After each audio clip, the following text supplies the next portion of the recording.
Hey.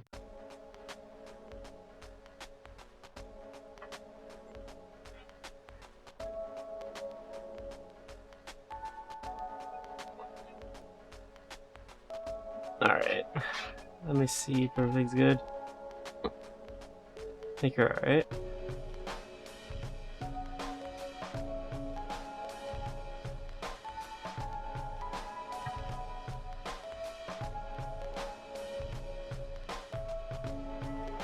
Alright, hello. Welcome back.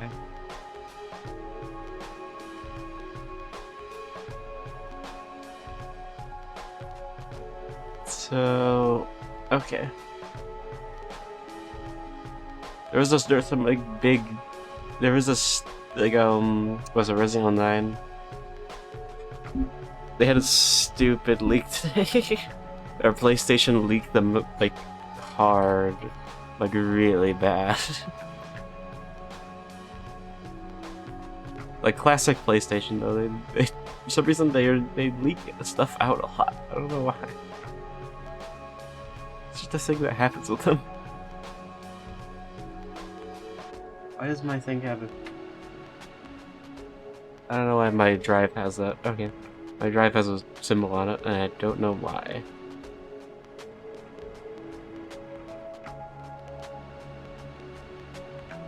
No, get out of here. Alright, so...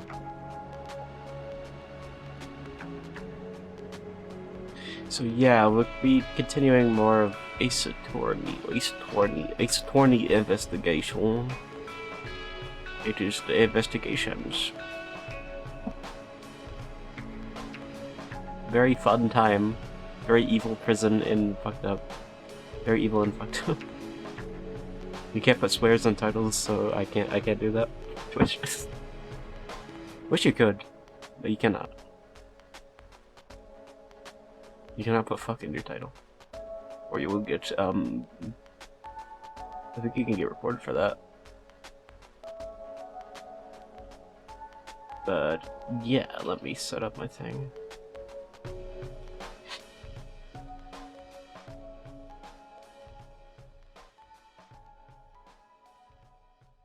Welcome, Clavy.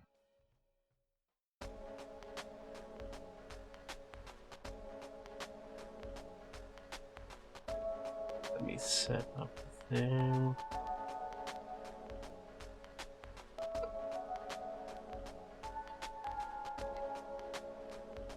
Yeah, I'm gonna enjoy this one.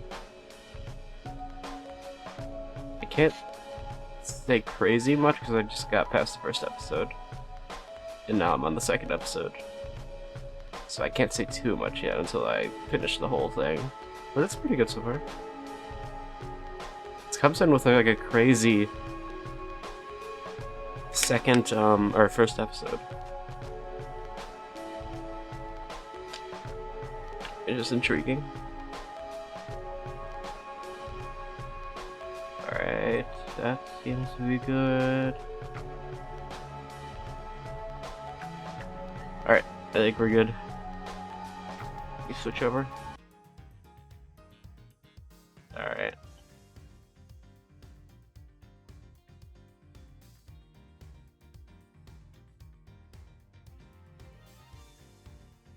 Alright, let's move in. Oh. Weird mic sounds. Love this thing.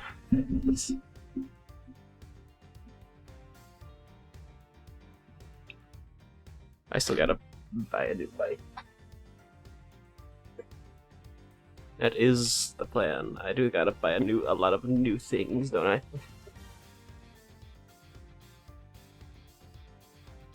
think even my PC needs an upgrade. I think it's getting dated at this point. Or my GPUs. CPU's not.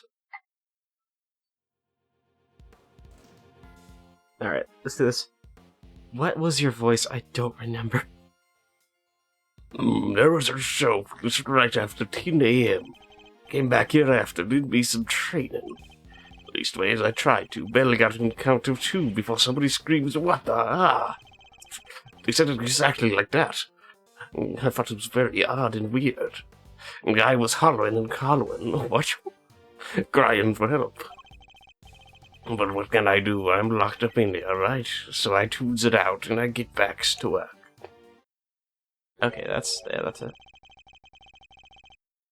I find it curious that he would pay so little heed to a desperate cry for help. Well, like I said, boss, what can I do?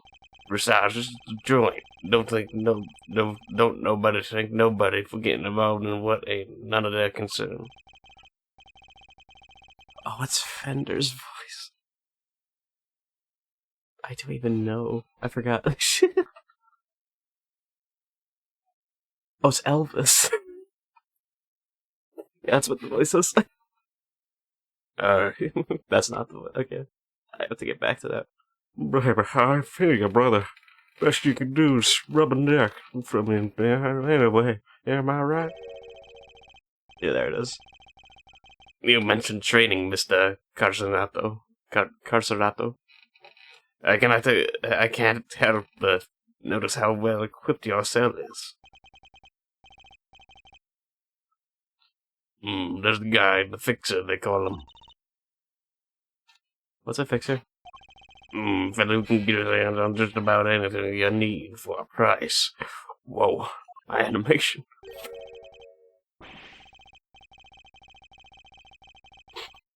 Perhaps Mr. Carl. I have to remember his name I have to say this name every time. Mr. Carcerato, What you are to ask for is a beginner's guide to giving better testimony. Because I can promise you that you'll be down for the count in one. Why is this guy frozen next to me? You put me down, try it, you bum. I don't know. That's not the voice. And what about chopped liver?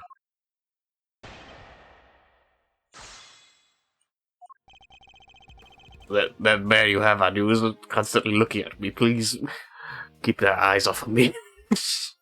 Do not look at me. I'm scared. Edward is afraid of bears. That's the new lore point.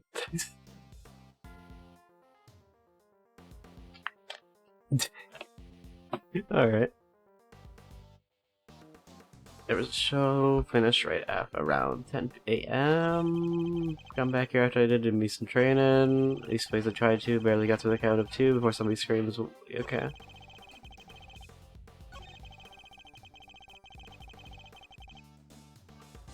Okay.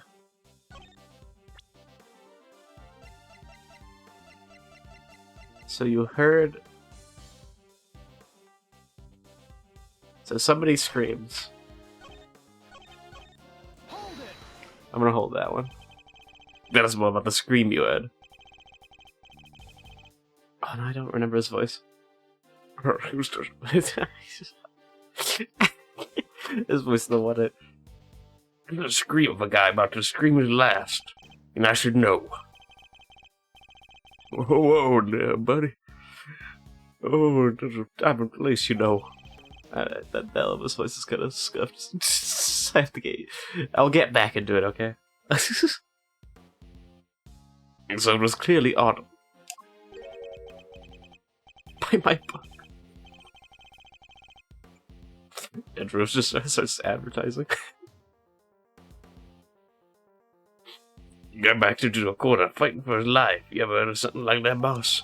Well, I have, and yeah, it was clearly audible.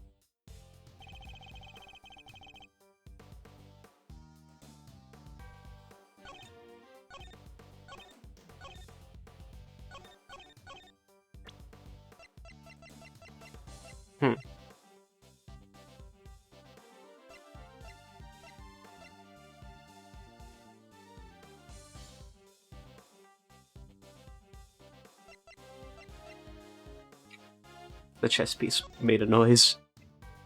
It must be the chess.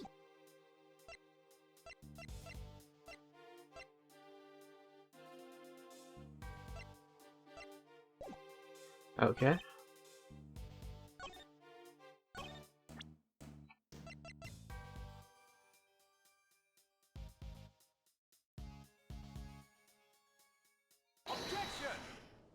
gonna do that, honestly. That doesn't seem right. Are you listening carefully, Mr. Carcerato? You trying to be cute or something? The victim died from a wound to the throat, and very quickly at that. Do you think he's had time to scream? What is this? And he had neither the time nor the ability to scream as you claim he did. Oh, I just said the exact same thing twice. You say you heard the victim's cries, and yet that would have been impossible. But there must have been a scream. He said there was. He said there was. Quit looking so smug, will ya? Fine, I admit it. I didn't hear nothing, alright? But the guy in the cell next to me did. He told me so. The next cell? You mean... who? What do you want? I heard a scream, what of it? We came back from the show and they put us in our cells, same as always. Then, just like I told this guy, I heard a scream, a real scary one. Scary? How? Exactly? What? How can a scream be scary? Didn't he tell you this part? I guess, but it was kind of like, someone, anyone come quickly, something like that. Well, I guess it's safe to be proud it wasn't a victim. Indeed, it sounds more like it to have been the person who found his body. Now that explains it. So Mr. Carson was telling the truth, more or less. Is that really the case, though? Are there really no problems with his testimony? I'm afraid there's a new problem has reared its head, namely, why didn't you hear that scream yourself, Mr. Carcerato? Yeah, what gives, pal? How come you didn't hear anything when your neighbor heard it clear as day?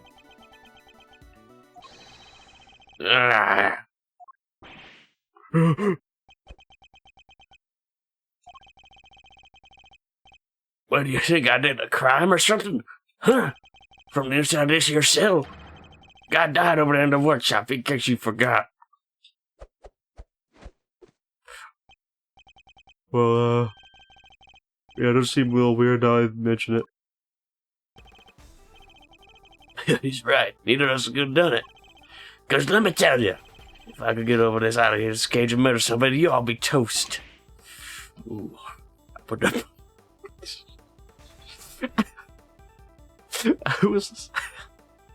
Oh, Ain't that the truth? You bones ain't leaving this place in one piece if any of us can help it. I almost forgot that these men are hardened criminals. I won't be doing that anytime soon. oh, come on, baby. I'm guessing this wasn't how you saw us going there at worst. And what's my next movie? I won't get much more out of them in the state. What? What? Who's there? Who just overruled me? What? Who are you? Who are all of you? Like, what? Who? You're a judge? What voice do I give you? Okay, you're a judge, so you have to be. It's just the judge's voice twice. Okay, I'm thinking. Oh, in the court. It's like kind of like. I'm thinking like. All this music though. This is like elegant, like maybe. Okay. What is this? I gotta turn this up. Order in the court. I don't know.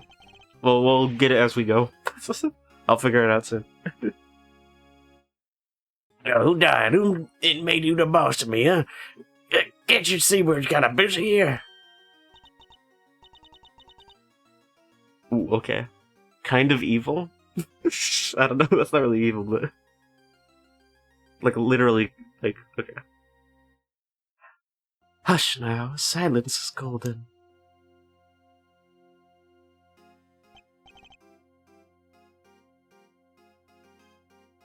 Something like that, but maybe a little more booming. Here's Your hand, please.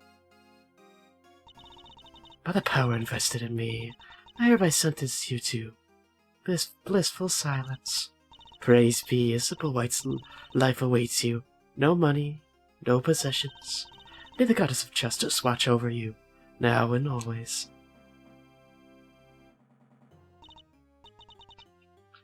God, if you would. looks like you'll be spending the night in solitary, buddy. What? Come on, please, boys. Anybody's but here. I mean, there, not here.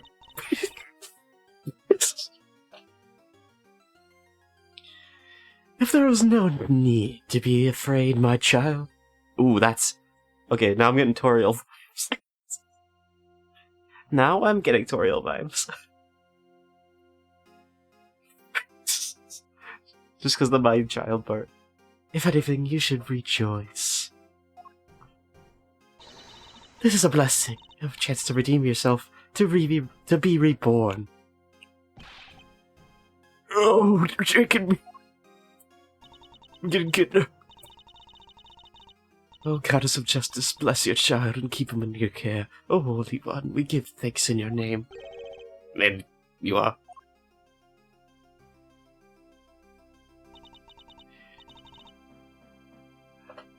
Verity? Verity? Verity? Gavle. Vele?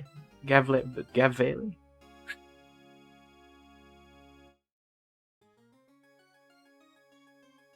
Gavale. Well, that's a really interesting name. It's almost close to Gavel, almost. It's almost like you're a judge of some sort. That's crazy. Verity Gavele? Gavle?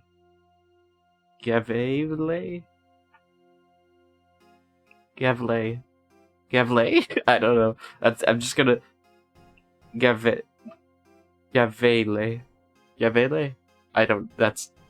I am unsure, but we're just gonna go with that, I guess. At your service. It is my honor to bear the title of judge and to work at the pleasure of the law. What is a judge doing in a place like this? Since you asked, Mr. Edworth, I have been sent here to find you. I come bearing a message from the Committee for Prosecutorial Excellence. It is my sacred duty to deliver it. The Committee for Prosecutorial Excellence? What the heck is that? Okay. It is, first and foremost, a name that should not be taken in vain, my child. For it is a sacred phrase from the goddess of justice herself. Oh, why don't I fill you in, kiddo? The committee is a panel of 11 people whose job is to keep our beloved prosecutors honest. In other words, they make sure people like Edwards here don't cross the professional line, baby. This panel is comprised of people from both legal and political professions. A panel of which you are a member, I assume. I am. Allow me to thank you on the committee's behalf for your service. Thanks for coming to see us like this. Speaking for myself, it's a real honor to meet you. It's always great to hang with a judicial compadre. Come on, bring it in and chillax. I was saying chillax is crazy. We're home friends here. Need I remind you that the committee has a long-standing relationship with the Bar Association? Right, I didn't mean anything by it. I was just thinking to lighten the mood a little. Okay.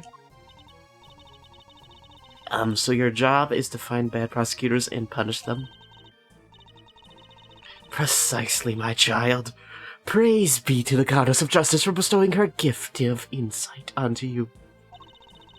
The committee has the power to remove problematic prosecutors from the cases. And should a prosecutor truly unworthy of the title be brought to our attention, we have vested with the power to confiscate that prosecutor's badge. And what is the committee for prosecutory or the whatever you said? What with Mr. Edgeworth? We're in the middle of investigation here. What? Oh, this. Okay, I know what voice I'm going for. Pitiful! You really don't know, do you? What ignoramus. Something like that. What an ignorant. Ignorant. Kind of like nerdish. It's just definitely a little kid. And who are you, pal? Okay. Yeah. It's gonna be like the worst voice ever. You have to hate it. I'm already seeing this.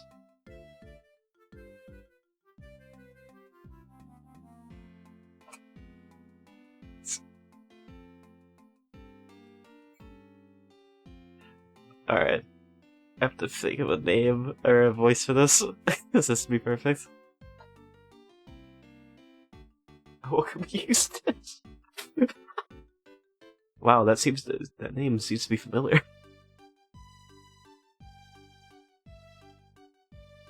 Alright. Winner. Eustace Winner. Is it Eustace? I'm gonna assume it's that. Prosecutor extraordinaire. Though you might know me as just the Winner, a name they call me down at the prosecutor's office. With great affection, I might add.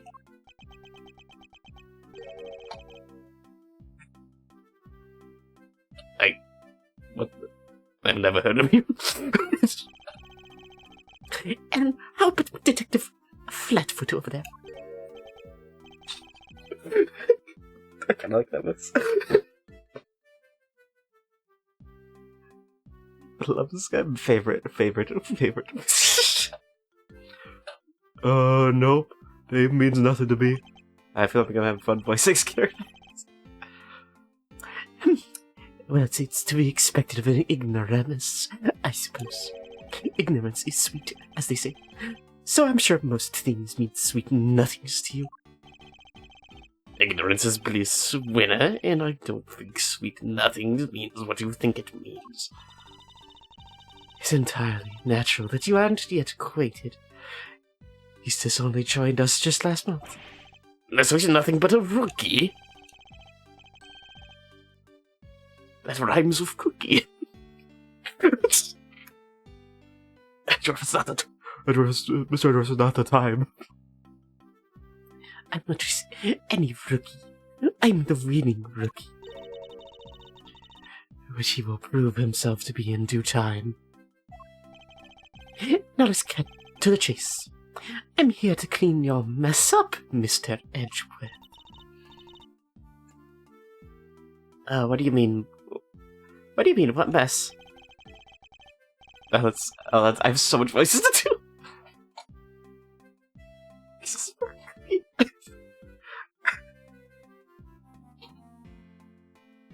The smart radar is detecting to maximum height. It's going high up. I fear I know exactly what he means. The committee sending an envoy with a new prosecutor in tow. I suspect I know what you're getting at, Winner. But I'm going to need a few more details. Would you mind explaining, Judge Gavalle? Very well. By the power vested in me by the goddess of justice, I hereby declare that, in the matter of the incident in the presidential address, in the murder of Mr. Bronco Knight, the committee hereby decrees that Prosecutor Edgeworth be relieved of his duties and replaced by Prosecutor Winner. Here ends the verdict. Well, okay. Okay, I think I may not like you.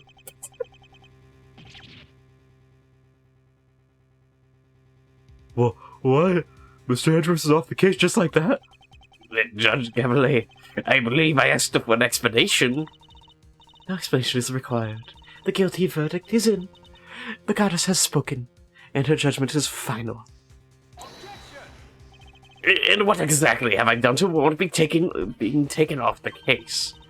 Come now, Mr. Edwards, claiming ignorance of your crimes will not serve to lessen your guilt. You boarded the presidential plane, violating the principle of extraterritoriality, and while there, you performed an unsanctioned investigation and subjected a visiting foreign leader to questioning.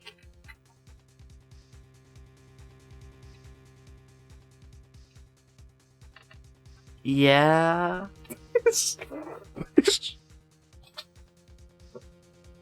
You did kind of do that.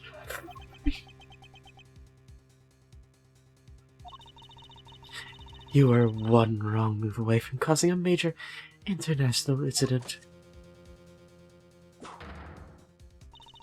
You vastly overstepped your authority of your office.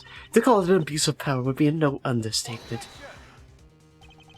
I don't deny that I may have pushed the boundaries where certain rules were concerned, but there's also no denying that certain risks must be taken if one is to arrive at the truth. I've used to concede that my actions were inappropriate. Then what you are saying is that the ends justify the means. The rules can be freely ignored. That is a very dangerous way of thinking. It's absolute. It is not to be bent to your whims. Forgive me, but not all of us believe as you do. Is that so? How unfortunate. Still, it changes nothing. When a trial ends, the hammer falls. The hammer of justice from Deltarune. By you, defendant or return, even if your verdict seems irrational. Nothing more can be done. Nothing, that is. But give thanks for the goddess of justice's divine grace, unless you wish to appeal. To do so would be risk of your badge, of course. So you mean to take my badge if I don't play along? Well, don't break, Edward. I see you've accepted your fate. Good. Gods, if you would be so kind as to escort him out.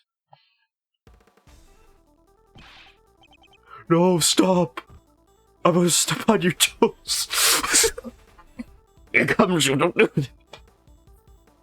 Wait, actually, it might work. Now I forgot your voice. I have to do like 7 different voices. Oh, this is gonna be tough. What are you doing, detective? I'm in charge here now, and you'll do as I say and move out of the way. I have to put voice cracks in that voice. That'll make it 10 times better. What? You're not the boss of me? Lucky for you, Flatfoot. That's exactly what I am.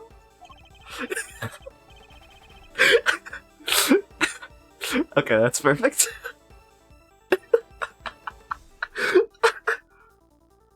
I just added like a little voice crack to it. They're holding all the guards here. I don't stand a chance. Detective Gumshoe, do as the Mr. Winner says. But sir... Judge Gavlet. Yes, Mr. Edgeworth. The committee's decision is beyond irrational, so yes, I do plan to appeal. You haven't heard the last of this. Duly noted. Until we meet again, then. Let's go, Kay. We're leaving. Right.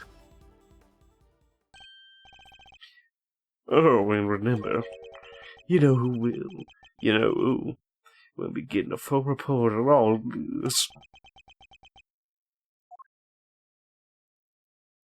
So Edward's just off the case, alright?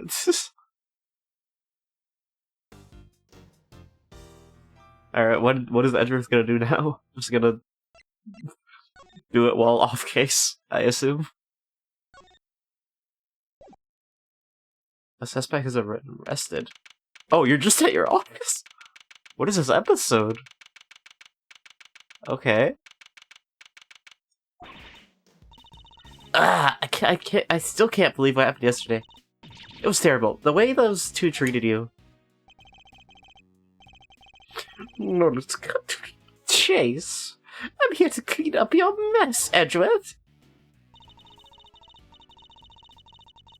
The committee hereby decrees that Prosecutor Edgeworth be relieved of his duties, and replaced by Prosecutor Wynne. Here ends the verdict. Judge Gambit and Mr. Winner certainly didn't mince their words, but that's not what concerns me right now. I'm more worried about the committee's reasons for doing what they did, and what they might do next. I suspect it won't be good. Earth to Mr. Edgeworth, are you listening to me? Yes, of course. So this is it. You're giving up on the Bronco Knight case. No, I have no intention of doing such of anything. To walk away from the case would be decidedly accept the committee's decision. New words. The only problem is that I don't have the authority to continue investigating.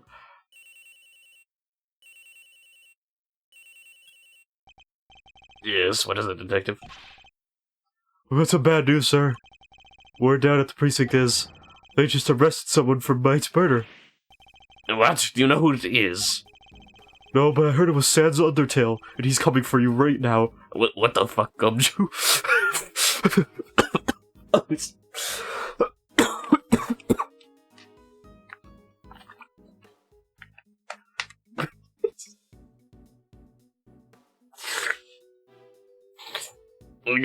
Gumshoe, I can't believe that this Sans Undertale or Sans Death this matters most, because one's coming from me and the other's coming from my mother.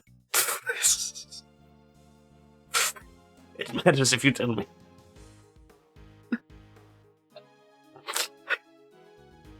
No, but I heard they're being held at the detention center, and we could go talking to whoever it is. Also, I was joking. I'm so sorry. That's okay, Gumshoe. Meet me behind the prosecutor's office later. We'll talk about it later. Good idea. Let's get down there, Mr. Edwards. Even without the authority to investigate Shirley, I can still pay a suspected innocent visit. Alright, we're on our way. Me too. I'll see you there, sir. But what do you mean, Miss Detective? Because I'm going to murder you.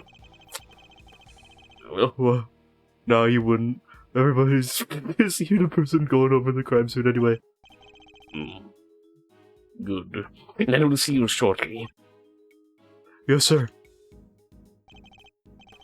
Come on, Kay, let's go. I was just testing Gumshoe, and he's very well tested. Let's go. Alright, let me teleported out. I am in fact stolen Mr. Sands' powers, and I can teleport wherever I want.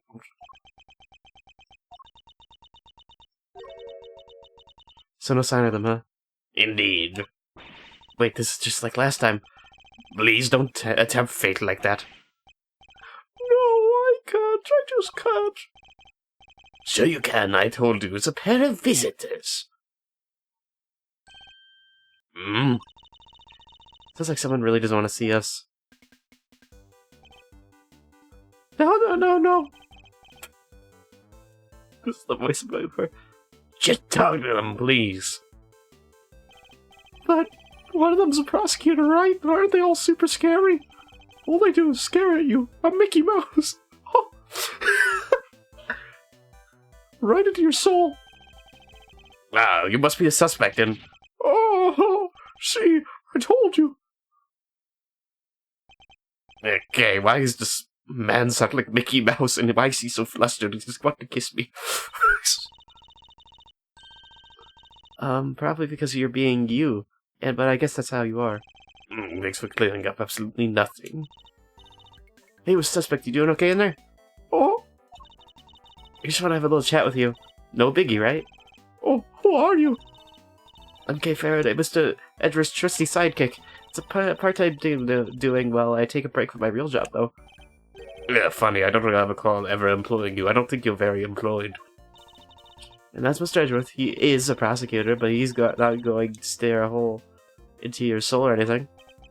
Oh, please. Really? Really? Really? Oh. Anyway, can you first please tell us your name? It's Saint. Simon Saint. Well, nice to meet you, Simon. You can call me Kay, everyone else does. Prosecutor Miles Edgeworth, I would like to ask you a few questions, if I may. Oh. Please, Simon, we're trying to help you, I promise. Oh, really? Okay, it sounds like we might finally get some answers, at least. Perhaps you could start by telling us a little about yourself. Oh, me? Why would anyone want to know anything about me? Oh, I'm boring. I'm nothing. I'm a nobody. You have a job. Well, it's hardly worth mentioning, really. I'm your average corporate pencil pusher, just like everyone else. Honest. This is going to take a while. About you and Mr. Knight. It's just when I thought we were making progress. Okay.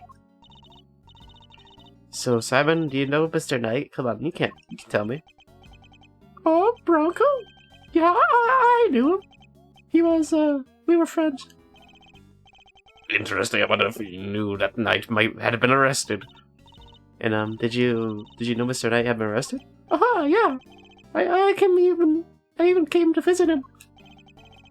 You came to see Knight? I wonder what that would have been. And when was that, Simon? It was the day before yesterday, around lunchtime. I came as soon as I got the call from the cops. The people called him. Why? How get the police called you? They said Bronco asked them to. That he needed a favor. A favor? Yeah, he wanted to bring him in as chess set, the pocket-sized one. So I went by his place, and then I came here. A chess set? A chess set? Is it just me, or is she getting better at stealing my thoughts? You do know everything you think is written all over your face, right, Mr. Edgeworth? Yeah, I'm not a mind reader, just an expression reader. Amazing, right? Don't you just love having a sidekick as helpful as me? And you have read what my next move is going to be? Sure, I have. There's something you want to show Simon. Indeed. Let's present it to him and see what he has to say about it. What are you going to present to me?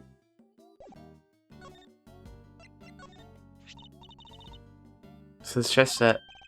Oh, that's the one I brought for Bronco. Well, that settles that at least.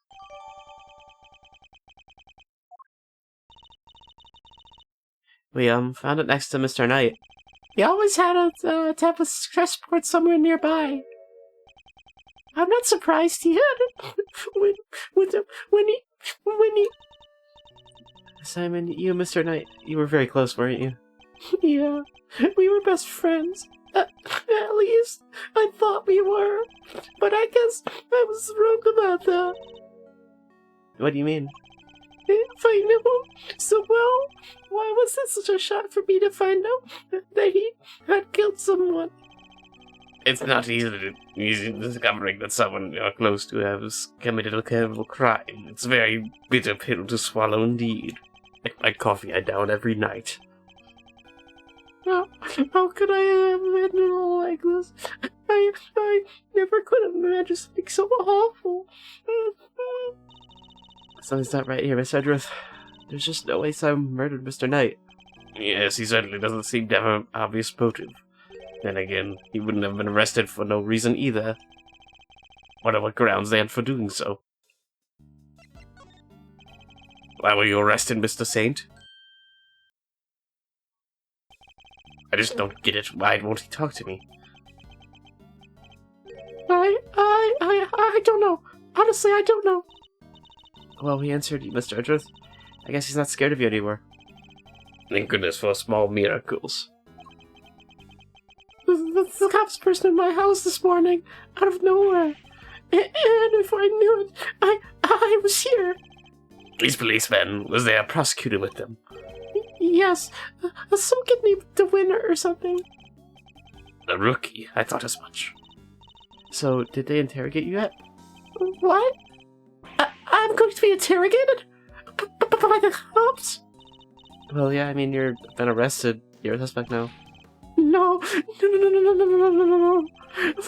The detectives shouted at me, and threatened me, and, there are always these hulking guys, right?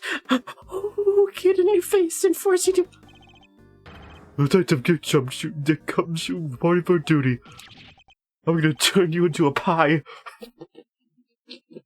See, I told you. Please don't hurt me. Please don't crush me with those huge arms. No, please. I'm calling the cops. Oh, what's up with this guy, Mr. Edgeworth? No, nothing, Detective. You're just being you. I guess it's just how you are. I don't get it, sir. Look, Mr. Edgeworth, Simon is clearly innocent, so there's gotta be something we can do for him, isn't there? Mr. Saint, Yes? you had Mr. Knight's friend, and 2 days ago you came to visit him. You had nothing at all to do with his murder. Is my understanding correct? Yes. I didn't kill anybody. Yes, very. And very well, and I will choose to believe you, and I will do all that I can to assist you. Huh? But why would you help a nobody like me? Let's just say that I may not be doing it solely for your sake. I have something of a personal interest in this case. That's right. It's payback time. We'll show those two investigation reigns supreme. Oh yeah, now we're cooking. What did I just say? I did what? That's so weird. What is this game about?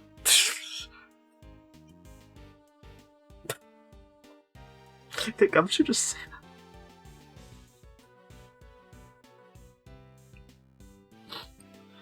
Unfortunately, I still lack the authority to conduct said investigation. As such, my resources are rather limited, and I'll need to lean heavily on those that I do have at hand, which means you, Mr. Saint, your information will be invaluable going forward. In other words, let's see if we can help one another out, shall we? Oh yeah, I just thought of something. Why don't you give him just a borrowed attorney's badge that you can represent our old pal there? Now's not the time for jokes, Gummy. I mean, Mr. Edgeworth is a prosecutor. He couldn't defend anyone if his life's depended on it. But I was just kidding. I mean, I wasn't kidding. I just thought, helping suspect. That's what a defense attorney does, you know? Sure, but we can do that too. Only thing that matters is that we can find the real culprit in the end. So come on, let's get to work. Yes, ma'am. Those little kids. I'm sure you already know, but just to be clear, if our investigation ultimately proves to be the culprit, we'll have no choice but to treat you like any other suspect. Yeah, but you needn't worry. I believe you, or at least I have decided to try, for now. Just hold tight and try to believe in us in return, if nothing else. It might help you to feel a little less alone. Now, if you'll excuse me. Oh, we get to see the place, actually.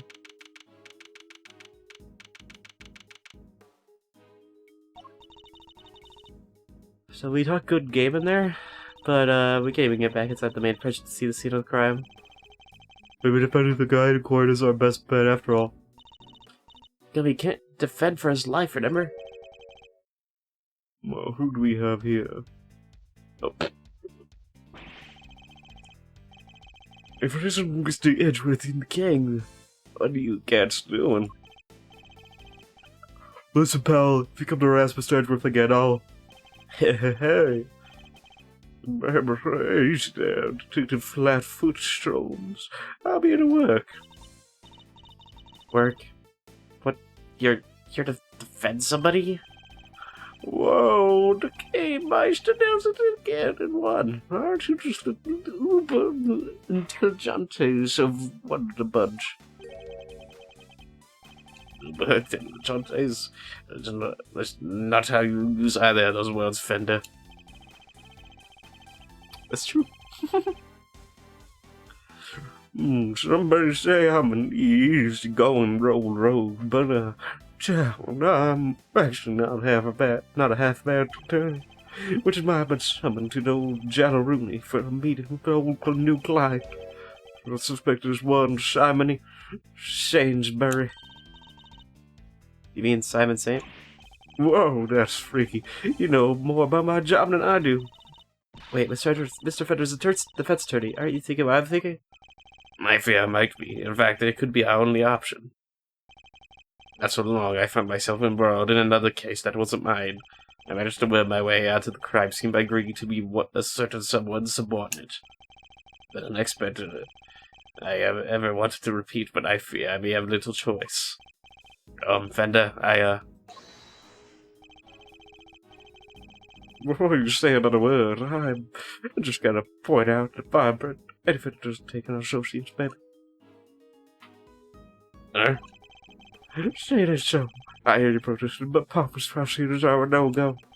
Especially those for the Von Karma Friday. I should have known he wouldn't forgive me that easily. I understand why you wouldn't want to work with someone like me. What's more, I understand how you feel about all things Von Karma. But please believe me when I say I'm not the man I was back then. I'm no longer under my old mentor's spell. You better believe it, pal. This was a changed man. Sure, he used to be a demon prosecutor, but he's not like that anymore. I do have feelings, detective. Gambit's right. Mr. Edwards is one of the good guys now. He's not just a prosecutor, he's a hero. He got me off the hook just last month.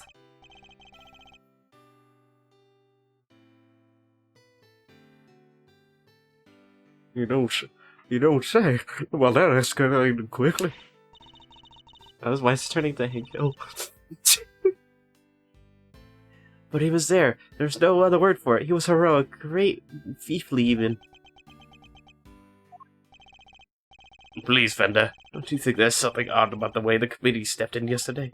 There's more to this case than meets the eye, I'm certain of it. I can't just walk away from this, I can't.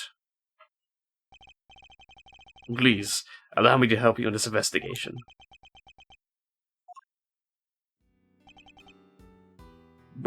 Sheesh, bow from the great Minos Edwards. Never thought I'd see the day, but here we are. So enlighten me, if you will. What made the leopard change his spots?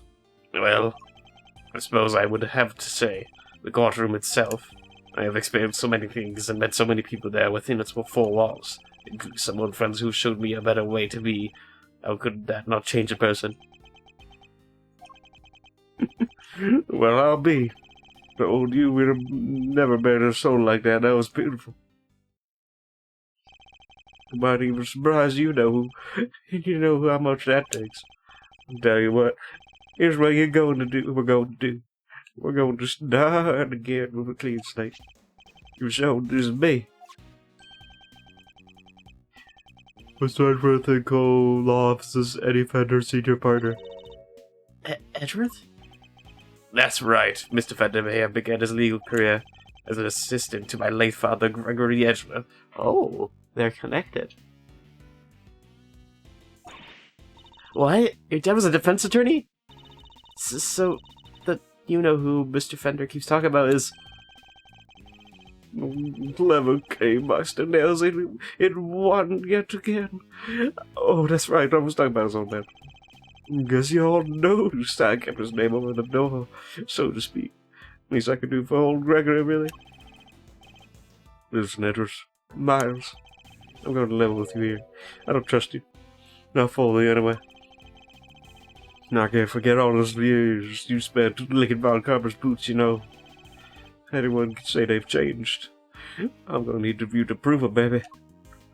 Oh, yeah. And besides, you know it's what Gregory would have wanted. Very well, I accept. Okay, then that's enough hardball for one day. Let's move on to the fun stuff. I hereby appoint you interim associate of Edwards and Cole. Congrats, man. I will try not to let you down. Well, doesn't this break a tear in my eye? The prodigal son coming on board to his late father's firm. First to come on board, too. Please, Mr. Fender. You don't even have to ask, kiddo. Welcome to the crew. Ooh, thanks, Captain. Alright, guess it's time to go to work. So, when to begin? Any bright idea, Mile? Well, where we were, where were we when we were so rudely interrupted? That was a really confusing word choice. Well, I guess it's safe to say that I probably wasn't the victim. Indeed, it sounds more likely to have been the person who found his body. I believe we need to speak with the person who found the body. That's what I was thinking, EJ Associate. Indeed we do. This is the type to smile and nod, I see. That will certainly make my life easier, boss. Society, let's get going. What about me? Oh no. It's like a little puppy. Well, Detective, I can't just hop aboard as an attorney's assistant like you guys. He has a point. I can't leave him adrift all on his own, now can I? Detective Gumshoe, I have a special assignment for you. You are to continue investigating the case under Mr. Winner. And if you happen to discover anything that seems useful, you are to notify me immediately. You are in a uniquely powerful position, Detective, and I'm going to need all the info you can pass our way. You can count on me, sir. I'm the real pro when it comes to letting things slip to the fence. Trust me, I know. But just this once, those loose lips of yours might be what saves our ship.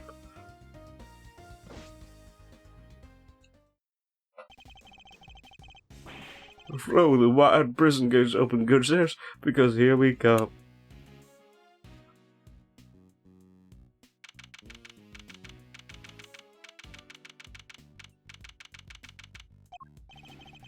So, any idea how we tracked down whoever found the broadcaster's body, Miles? I think our best bet would be simply to ask around. Oh, don't you dare!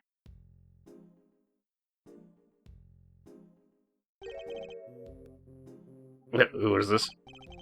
Excuse me, but... Oh my, just look at you.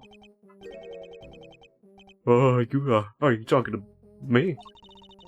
It's just fabulously... I just don't want to say that. Like, fabulously, facially is so very... Koran, don't you agree? Oh, today,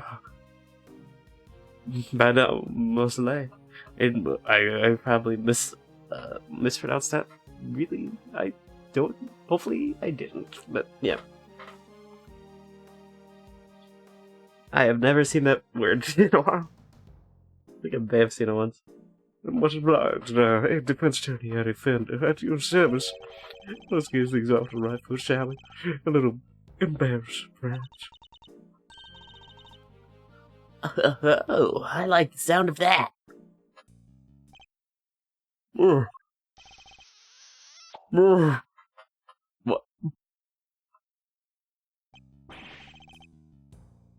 Oh, why don't you kiss her? What else, greedy great friend, huh? Little Spoochie is certainly de rigueur, don't you think? Wow, talk about the ceiling kiss. Indeed, an act so shameless, it puts even great things to shame.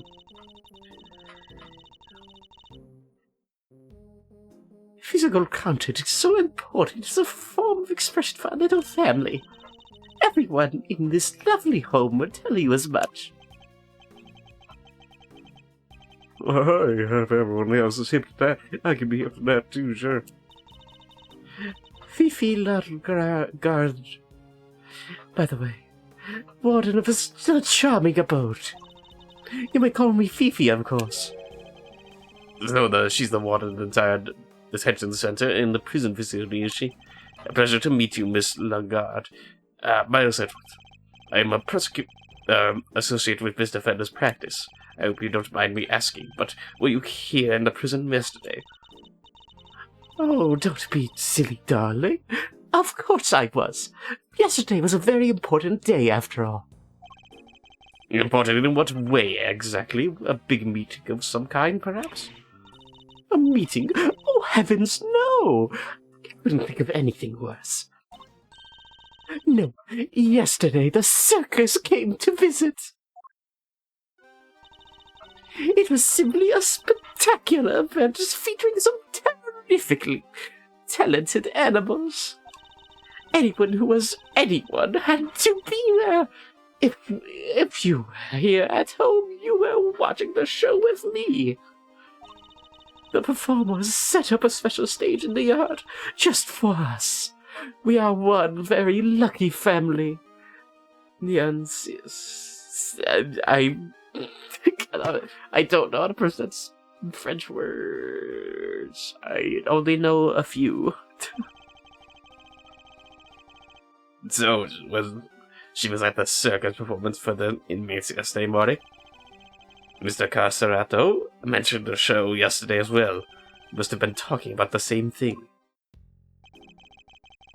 What time did this show take place? Oh, around 8 until 10, maybe. Yes, something like that. Meaning it finished around, right around when the body was discovered. And by dint of having attended the show, she has a reasonably solid alibi. Oh, would you look at the time? Sorry, darlings, but I must really dash. Feel free to explore our home, mi casa, su casa, and all that. Ciao for now. So you're not even French? Okay. Why have characters just come in with, like, a different language, but they're not, like, they come in with separate different languages as well? It's like, okay, so you're not French. Oh no, what now, Mr. Edgeworth? The person who found the body screamed, and that scream was heard by one inmate that we know of. Therefore, our first task is to question this inmate and see where his information will take us next.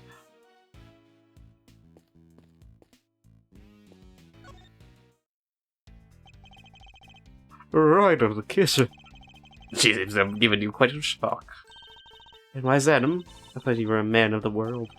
Well, I'm all for saying that with a hug, but you're going straight for the kisser. Cool your boots, am I right? Ooh, me a little before puckered up, but that's all I have. Wow, I would have never used a shot tape. What's that choice of wording? That's not the issue here, I think, Gay. The bottles I've been meaning to ask. Does the frown of yours turn upside down? It's just when people sell those faces bad for business, you know, baby. I don't see any reason why an associate attorney needs to smile. And that's how I know you've never worked in a private practice. It's all about building trust, man. You come to great rapport with your clients, a smile here, a wink there. Well, to break the ice and the card to show you, don't you? Otherwise, they'll never open up. Yes, well, to each their own, Fender. I'll give it to you straight. Running this business tough going at first. I mean, Gregory Medrick, man. Those are some real pretty big shoes to fill. I see. And what kind of cases does the firm take on? Well, maybe what better asking what we don't. We do murders, fucking fires, the whole 9 yards. Our basic principle is this. Everyone deserves a defense. So you've never refused a request? Well, let's just say I have a certain preference in the clients I work with. Well, didn't you just say that everyone deserves a defense? Well, I'm just messing with you, though, sis. Of course, we treat all our clients the same. I mean, Gregory's name is still above the door. I've got to live up to his ideals, you know. And that means always doing the best for everyone. Ezra & Co., a firm my father built, huh? Alright. What about you? Not the person who found the body. Do you happen to know where he is right now? Should be in one of the workshops. Should be on one of the workshops, I guess. Usually is at this hour.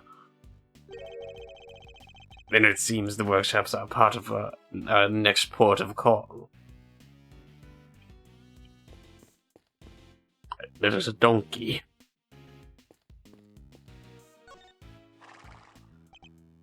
They even have ponies. Wait, never mind, it's not a donkey.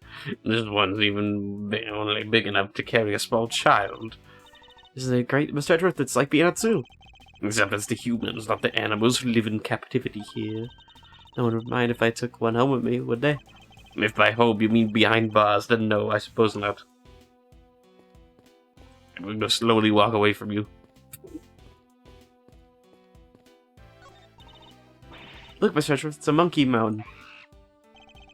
Not something I would ever suspect to be in as the prison, I must say. Doesn't it look like fun? Not in the least. And while we are here on the subject, you are not under any circuses to climb on that structure. Do I make myself clear?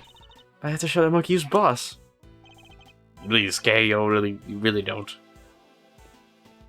He's not a piggy. It's a mini pig, I believe. Not for eating, I hope. Isn't that's great, Mr. Edgeworth? It's like being at a zoo. Except it's the humans, not the animals. Oh, yeah. Alright. I can see the cracks of the window in this door. Mr. Edgeworth, you can't just stuff your whole face in front of the window like that. You have to do it more sneaky-like. Steal a few good looks while keeping a lookout for your enemies. I am not a criminal, Kay, so why would I have to behave like one? Yeesh, I was just trying to teach you my special sneak peek technique. Well, I have no need for any such techniques, thank you very much.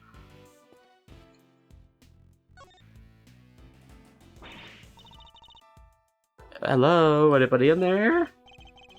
No. Ripper, nice try, kiddo. But she's into the bathroom stall. Yo, you there.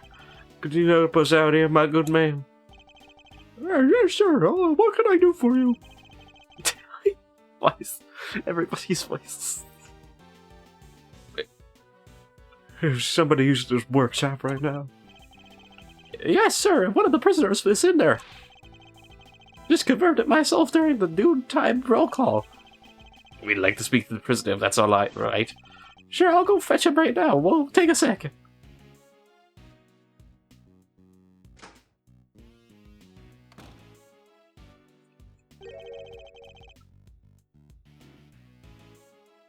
Pepper, this was all yours, Milesy boy.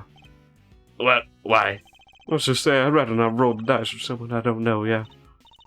Huh, and I thought adults were all supposed to be strong and brave. Well, you're not looking so brave yourself right now, so let's call it even. Here they come. You?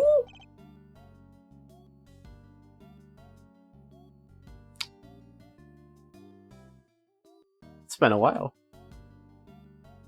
Oh, hello. Yes, hello. I hear you wish to speak with me. Not exactly the hardened criminal we were expecting, is he? My name is Miles Edgeworth. I'm a public prosecutor. A prosecutor, you say?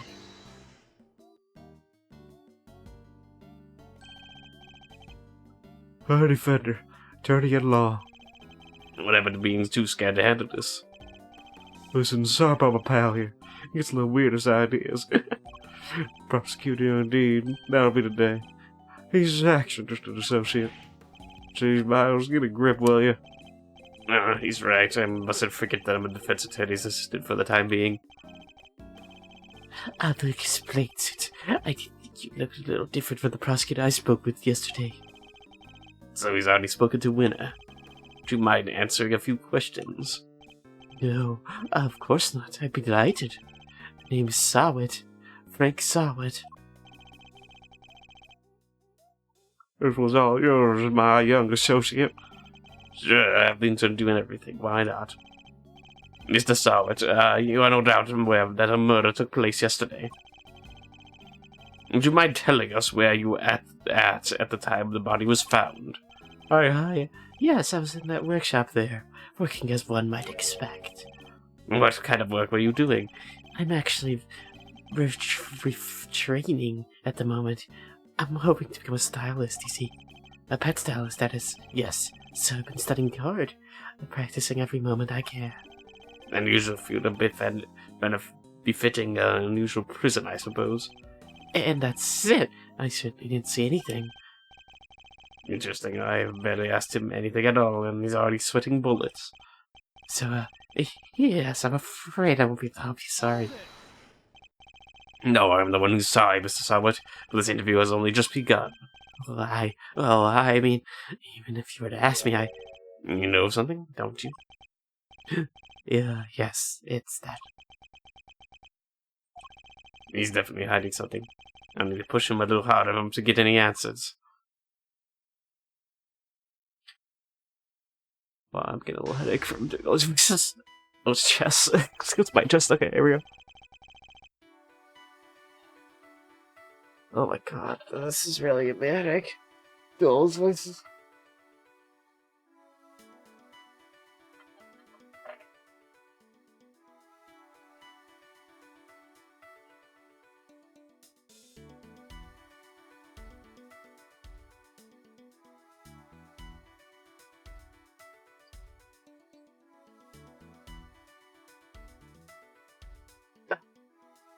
I picked like the worst voice for that one guy too.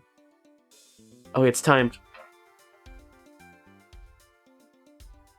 The first step is to analyze the situation. Let's take a closer look at our opponent. I didn't see anything. I really can't help you, I'm afraid. Sometimes he'd be a good poker player, but it's hard to tell much from his face.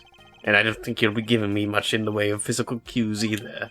I'll have to rely solely on his words instead. That's the only way I'll know what's going on underneath. Good thing I studied the Wikipedia, so I know everything about there is about words. Alright, time to make my first move. Let's see who we're dealing with here. He may be good at hiding his emotions, but everyone has a tell. Time for mind chess commence. What's your connection to the incident? Tell me, what's your connection to the incident? Which incident? The murder? Oh, well, it's nothing to do with me. Nothing. Really? I wouldn't dream of getting involved in anything as ghastly as that. Oh, I will. You see, how can I put this? I like to think of myself as an upstanding citizen, a good person, if you will.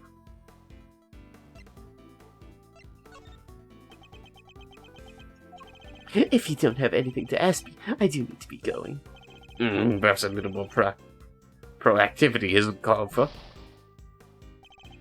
This is someone maybe good at hiding his emotions, but the else is a tell. I just need to watch for it and respond.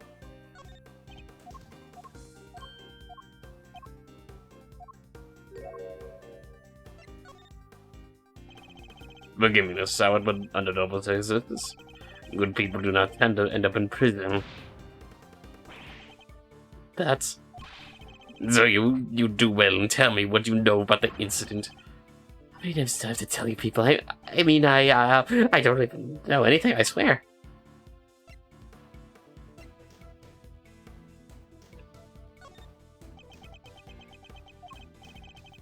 Sorry, I don't know what to say. My apologies, Mr. Sawat. But considering that the incident occurred right in the prison, I find it very hard to believe that you know nothing at all. Oh, well, as I suppose, it might seem unlikely, but it's true. If you're looking for the person who found the body, you'll have to look elsewhere.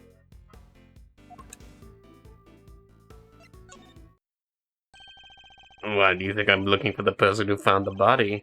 I certainly never mentioned any such thing to you. Is it because you do know something you're not telling me after all?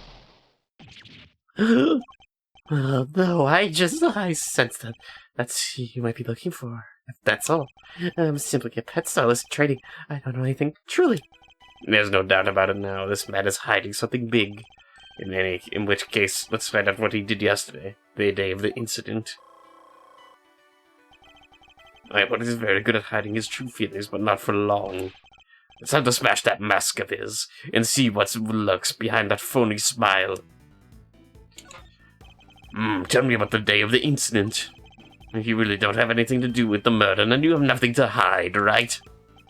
Well, the day before the incident, or of the incident, oh gosh, I mean, so much happened.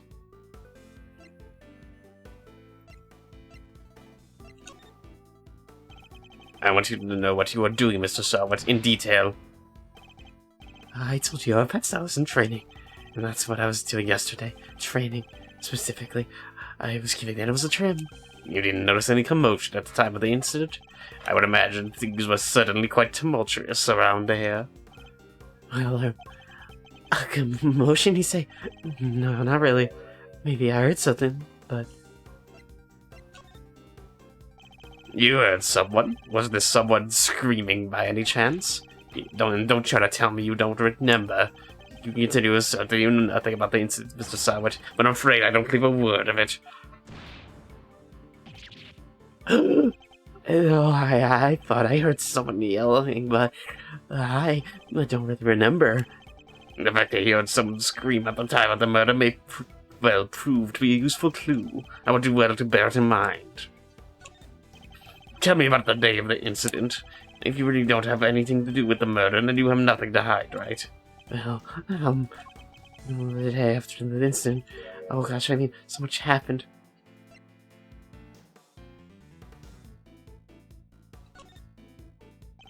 What was it like here in the prison yesterday morning? I don't remember.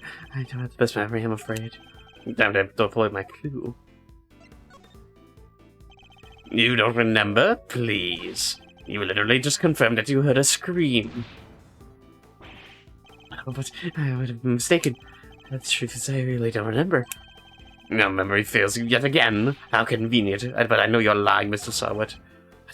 Don't be like... I mean, I'm not lying.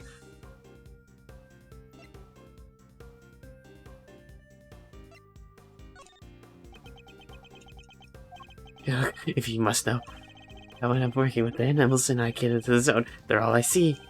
I might understand you have something of a talent for animal grooming, then. Look, my sister technique could use a little work, but I'd say I'm quite good with the animals. They seem to quite like me, especially good at calming them down when they get scared. Scared? And when exactly do they get scared? Surely it doesn't happen very often. Well, that technically doesn't.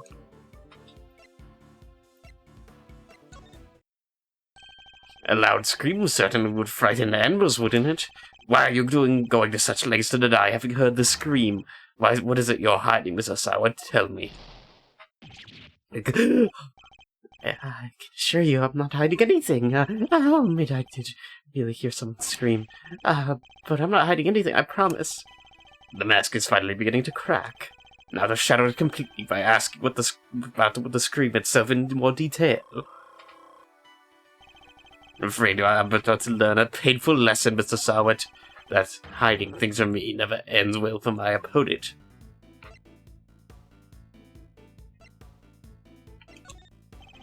Who did you hear screaming? Oh, wait, I just realized I made a mistake.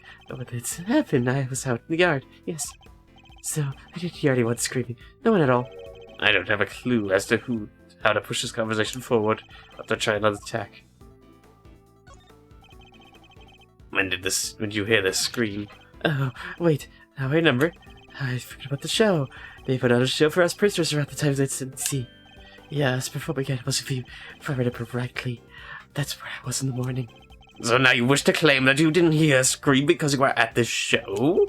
Do you realize that goes completely against everything you've told me so far? And what exactly are you gonna do about it, huh? That is, my memory is patchy, as they say.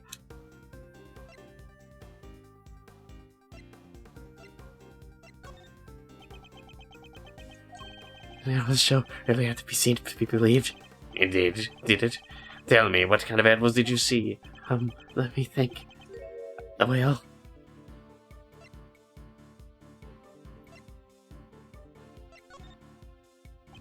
You're nothing all lies, you wouldn't know any of the show. Yeah. Well, I seem to remember being there, but maybe I was, maybe I wasn't. Silly, I saw it wasn't at the show. This feels like a vital clue. Gia screaming.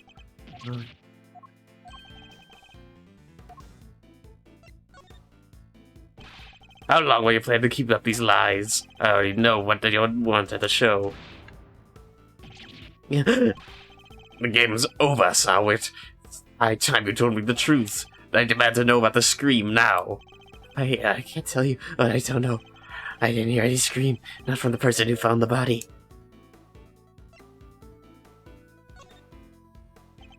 How curious. Most people would assume that the scream had come from the victim.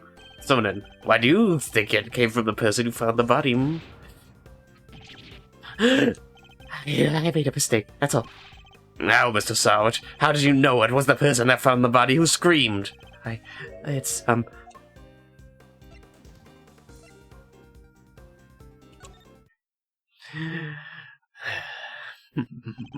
Shall I tell you? You knew because it was you who found the body.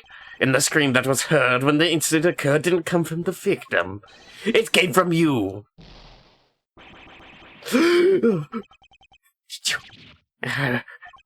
It's true, I admit it, but it's not right to treat people like this.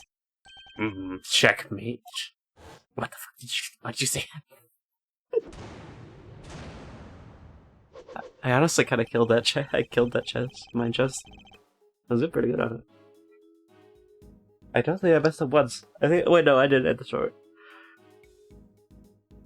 I almost one-shotted it. Now that we've established you were the one who found the body, Mr. Sowett, I believe you have lost any standing you might have had to hold your cooperation. Alright, you win. But I'm sure I won't have anything useful to tell you. They probably isn't even worth your time. That's not for you to decide. For by my hands, the truth will be revealed. Every decision I make is to ensure that end. Except, that's not exactly what we're here to do, is it? What do you mean? We're not trying to expose the truth. We're trying to save Simon. That's what we do now. Remember, we worked to get our client. And I was a prosecutor, but as defense assistant.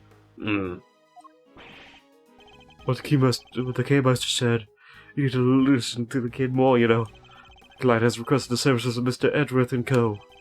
And as the old man always said, your relationship with your client comes before anything else, baby.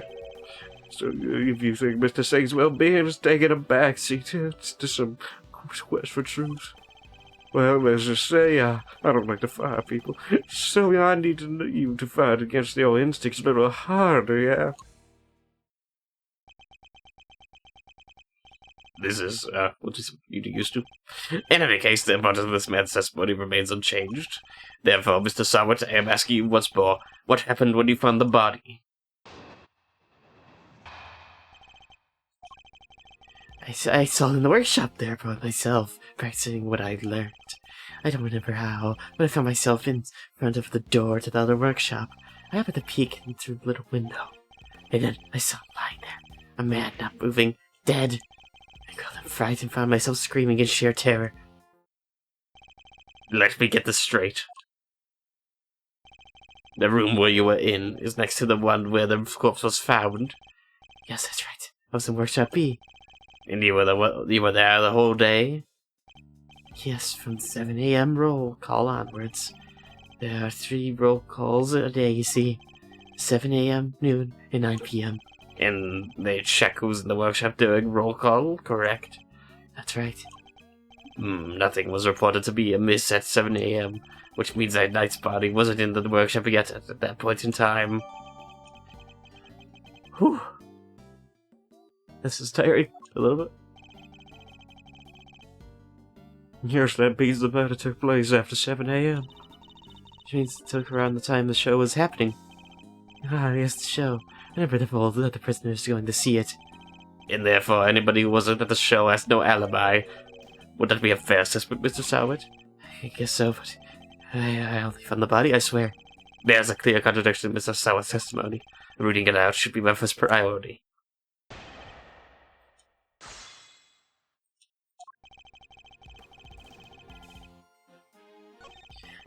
You were in by yourself.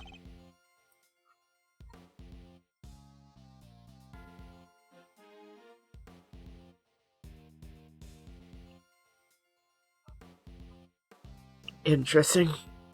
I remember I found myself in front of the door to the workshop, having peeking through the little window, and then I saw him lying there, a man not moving, dead. I killed in fright and found myself screaming in sheer terror. It'd be really funny if it's got the same contradiction as the other.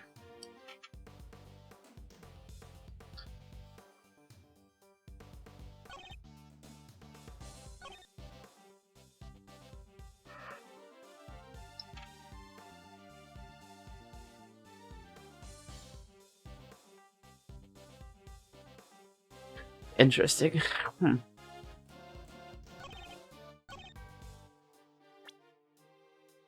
The little window.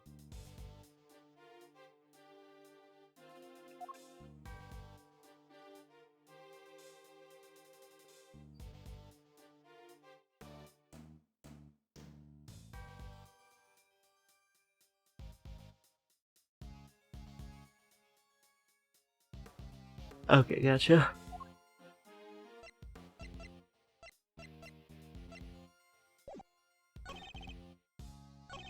Hey, press that. Does that mean you didn't get a good look inside? No, I couldn't. The window was not only small, but it had bars over it, you see. Not exactly a panoramic view. They're just so good guards can check what's going on, right? Yeah, that's right, yes. You're a very knowledgeable young lady. You bet. I guess you could say I know a little about prisoners now, too. I'll remind myself to just newfound interest later. Anyway, yes, I peeked through the little window in the workshop door. I'm a little freak.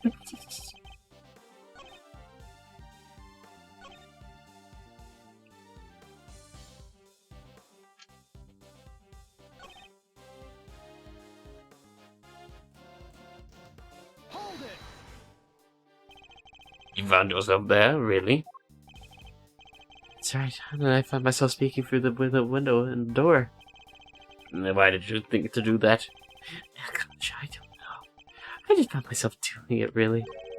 You clearly weren't concentrating on your work, then. No, that's not true. I'm a model prisoner. It's just all the other prisoners had to go on to watch the show. I just was, well, kind of lonely. Kind of being stuck after nobody else has gone home, huh? Yes, exactly like that.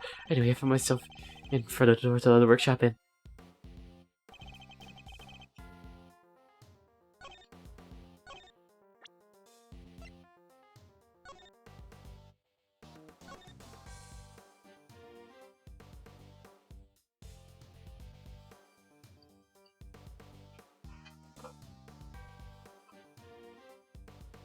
So you're saying you're in workshop B, and you were doing work, you went out, checked through the window, and saw the body, and that's how you saw. And you quelled in fright and ran away.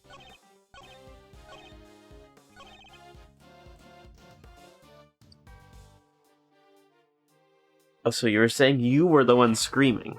Okay, yeah, that's what we gathered, yeah.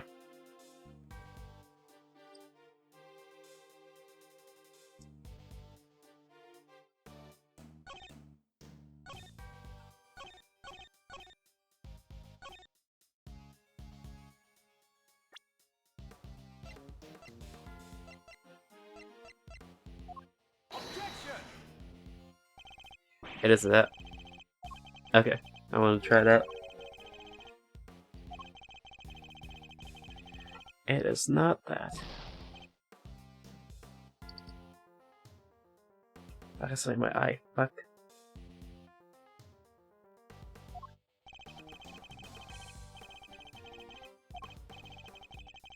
Okay, let's... Oh wow, this is like...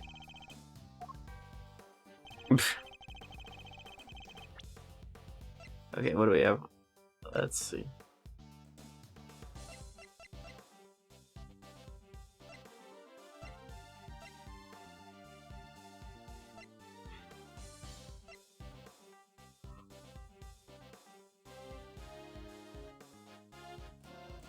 They open if an animal is detected, but raise the alarm if an incident.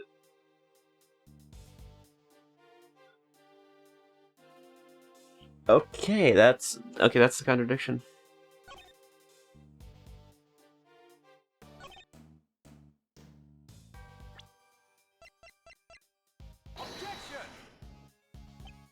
Is that not it? Okay.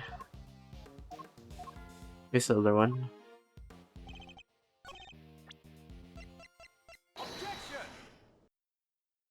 Yeah, it's the other one, okay. Enough of these pathetic lies, Mr. Sowett. Afraid you rather lost your sight of what you are. Well, what am I?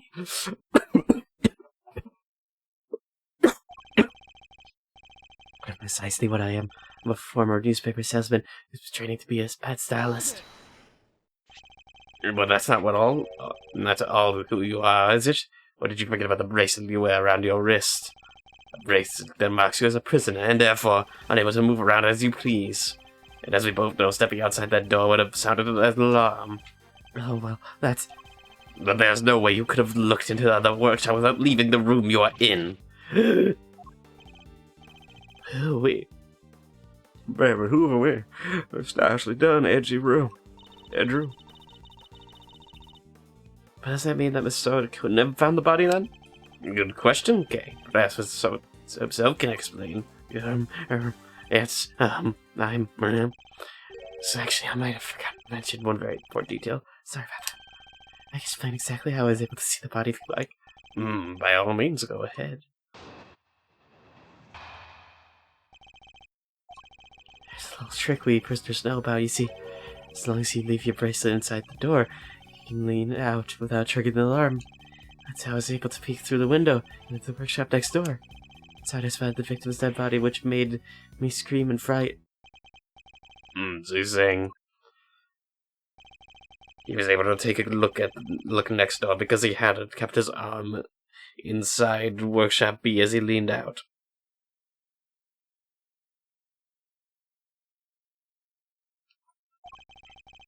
Please don't tell anyone about our little trick. Especially at the guards, please. Is this it? Is this all he was hiding? I better dig a little deeper into his testimony, just in case. Okay, so I probably gotta press it then.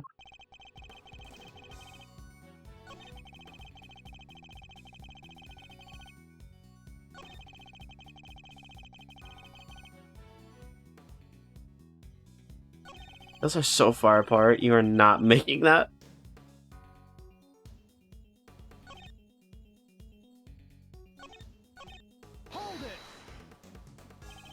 Why did you make it so much of an effort just to take a look? Well, you see, I heard sounds coming from next door. And the door was supposed to be empty, or the room was supposed to be empty, so I thought it was strange. And you went to look as soon as you heard these noises? Yes, of course. I had to see what was going on, so I went right away. I see. Are you any problems with that? Saw what you said? I believe that you looked into the next room as soon as you heard some noise. If that's the case, you must have seen more than just a dead body, because the person who made the noises should have been in there too. That's, you've got to quite his boots, Mr. Edwards. Mr. Sour, tell us the truth about what you saw. You do, of course, have the right to remain silent, but it will do you little to dispel the notion that you were somehow involved in this crime. I'm sorry. I did see something else. It's too insane to believe. I thought I might have dreamt it, but that's why I wasn't sure if I should mention it. Just tell us what you saw. Alright. It was that dog. And what I saw is the stuff of nightmares. That huge black dog. It sunk its terrible teeth into the victim's throat. What did you say? It was hellish. Utterly hellish. That beast. That awful beast. He killed him. Suddenly I don't feel so good. Jeepers creepers, that's awful. Talk about traumatizing. It was dreadful, horrible. I know I couldn't help but scream. There's a man-eating dog in the prison's animal population, is there?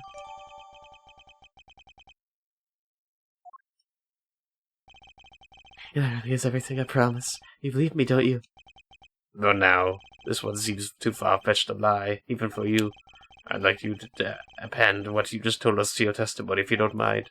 Very well.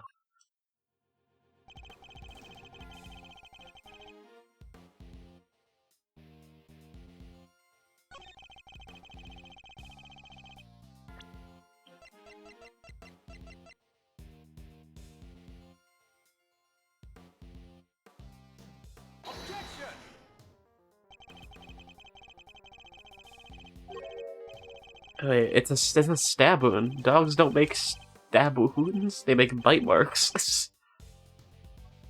Oh, the stream's fucking up. Frames, when did that happen? Love that shit.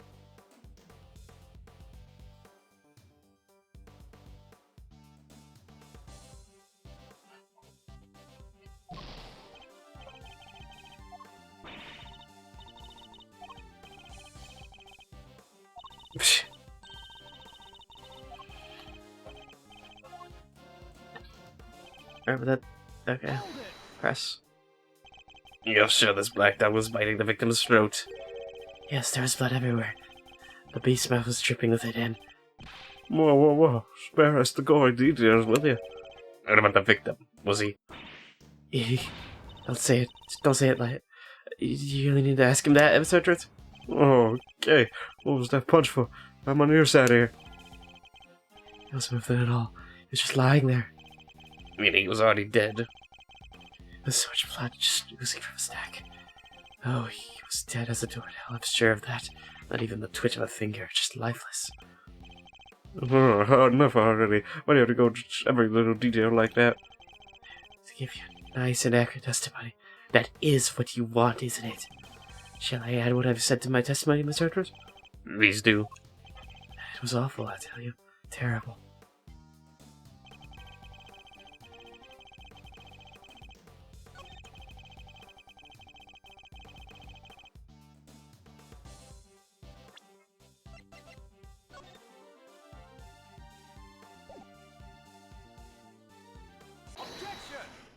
Ring? What do you mean ring? A ring with a snowflake relief? Is this in reference to Snowgrave Deltarune, the weird route? It's getting kind of weird in here. I can't do the sound with my mouth. I wish I need to set that up. It will be set up eventually. Yes, I saw it clear as day. It was covered in such fine detail. Interesting, your testimony is certainly very accurate. In fact, I'd say it's just a little too accurate. Hey, what's wrong with it being too accurate? I mean this, you testified to having seen a ring with a snowflake design on it, and while the victim did indeed have a ring on his finger. See, exactly as I said. There's no way you could have seen it. Take a look at his photograph. And as you can see, the victim's right hand was covered by a top. It would have been impossible for you to see the ring, let alone what design was on it. Unless that is, you approached the body and removed the sheet. You told us earlier you only look through the window and the door. Yet you seem to have seen it quite a lot from such a disadvantaged location, Mr. Salbert. Who do you think you are, huh? Mr. Big Shot? Mr. Spamton, acting like you know it all? I mean, I saw what I saw, I swear. Oh, I know. The man's arm. It must have moved under the tarp after I peeked in. But nonsense. You already told us that you can't have been like that. What? He wasn't moving at all. He was just lying there. I mean, he was already dead. You said it yourself that the victim was already dead, and dead men don't move, do they? Oh, man, there's some of the steps of deep desperation I smell. What are we hiding, Mr. Saward? Tell us. No, you're wrong. I know what I saw. My wig.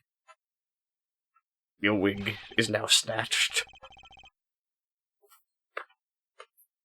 You couldn't have let it go, could you? You had to keep on poking and prodding. You slimy stupid associate attorney. It seems the real Saward has finally been revealed. Whoa, that's quite the rug he was rocking. Came straight at you like some kind of flying black cat. Like I'm just a sweet little innocent witness here. But are you really? Because I must say, I have my doubts, very serious doubts. What's that supposed to mean? These are something that should have been impossible to see from outside the workshop. So how do you not do it? That's simple. Mr. Saward, this is where you were standing when you saw the body. You were in the same room as the body. That's the only way you could have seen the relief on the ring.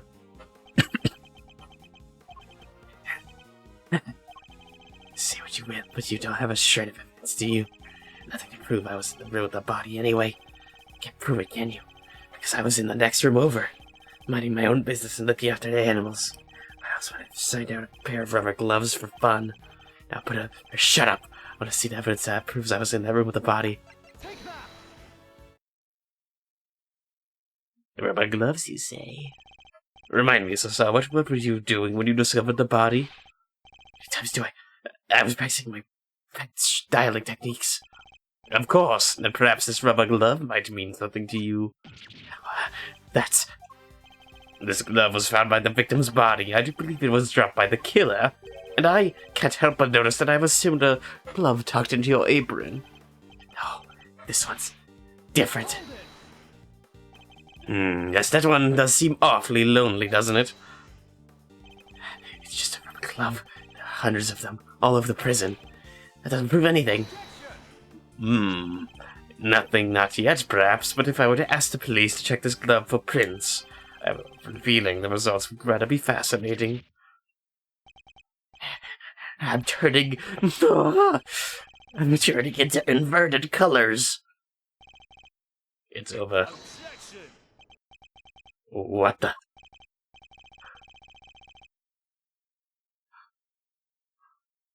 That was a pretty rad objection, am I right? We said that now's not the time for tomfoolery. But I have a objection, but this one is over. There's something that still doesn't make sense. Our man here's a prisoner, right? He's got one of the bracelet doohickeys on.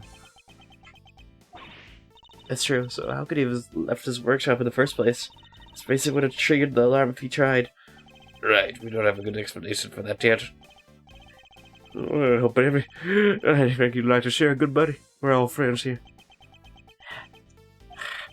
I swear, you should be clinging onto that bracelet like the big old round life-saver it is. In what way? As in, it's the best help our wig-flinging friend here was Ash for getting off the hook for murder. Sorry, can't get the crabs with a bracelet on. If it was me, I'd be arguing that for my life. And yet he hasn't had a peep about it. I wonder why that might be him.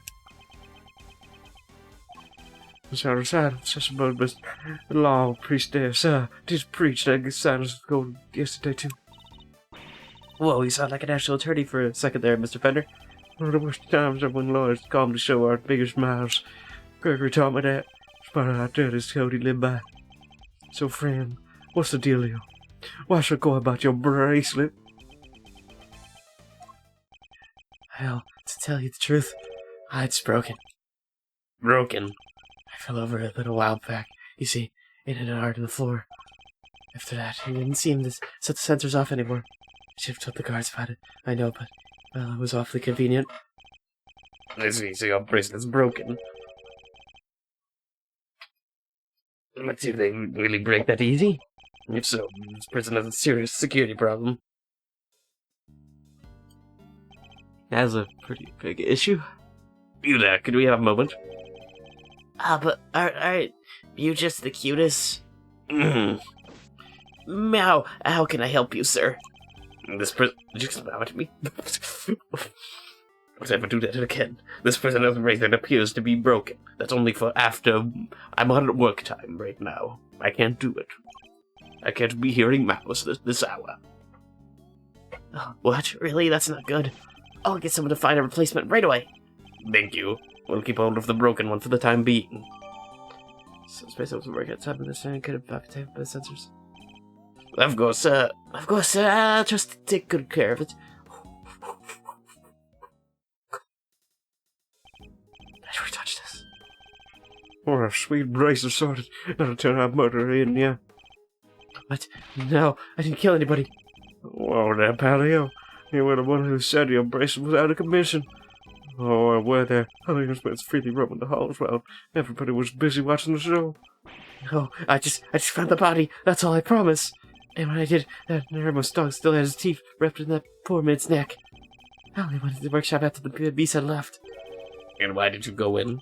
Well, okay, fine. I wanted to go through his pockets, okay? He was going to rob the corpse.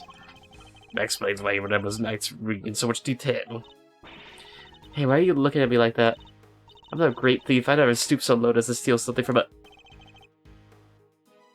I didn't steal anything either. The show ended just after I entered the room, and all the other inmates came trickling downstairs thereafter. I panicked, rushed back to the workshop, and started my fake screaming. So, how's dropped that fake love in your eyes now?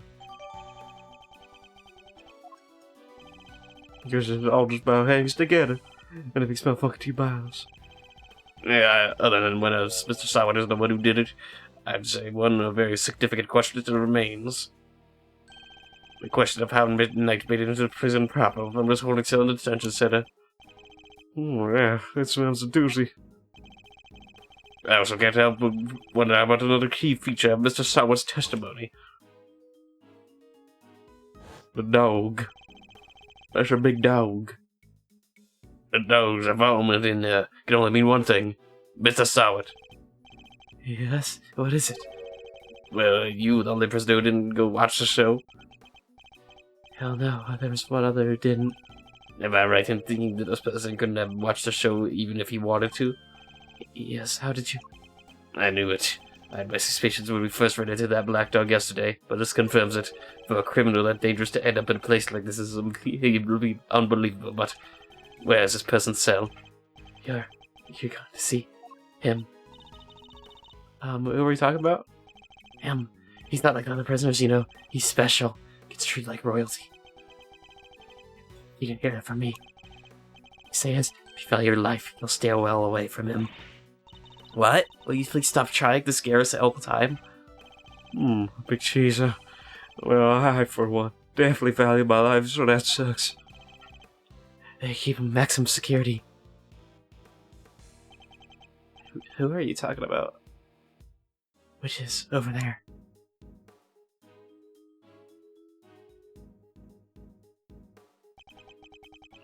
Maximum security, well, that's certainly one way of treating someone differently.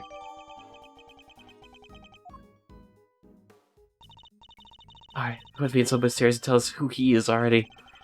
I'll just say he is highly skilled when it comes to people's lives, better than anyone, in fact. And that's all I'm prepared to say on the subject. In fact, I've already said too much.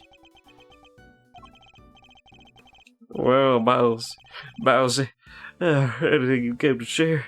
Or are you going to leave Kay and I in the dark here too? The mysterious man in maximum security is an old acquaintance. Let's go pay him a visit. I suspect we'll find our dark canine friend there too. What? Who's gonna be in there? I actually have no idea. The killer?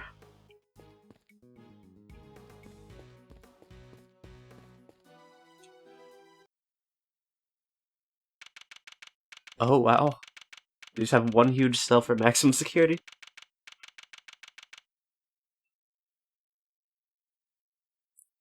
Okay, this is intriguing me. Wow, it's pitch black in there. I can't see a thing. But didn't you say that the Algorasu takes flight even in the dead of night or something? Even in the depths of night, when no other bird dares to take flight. No one's alone source that shine the light of righteousness on the world's blight. And that one is me, for I'm the great Fifi Algorasu. Oh, yeah, one powerful performer. Thanks, but that doesn't help me see in the dark. I'm a human, not a three-legged raven. Hey! Whoa.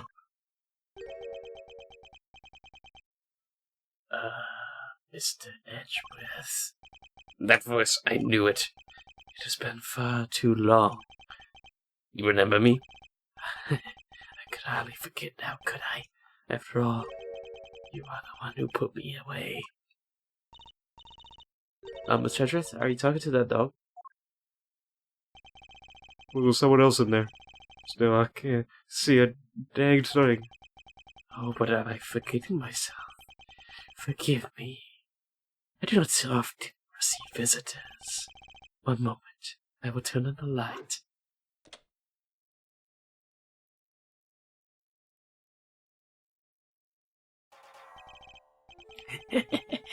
You heavy-footed plot.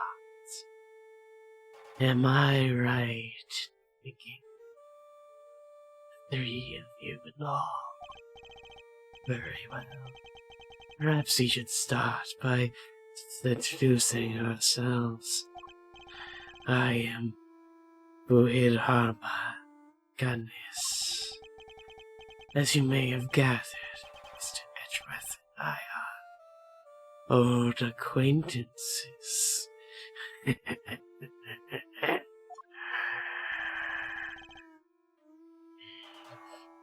Canis is a notorious assassin.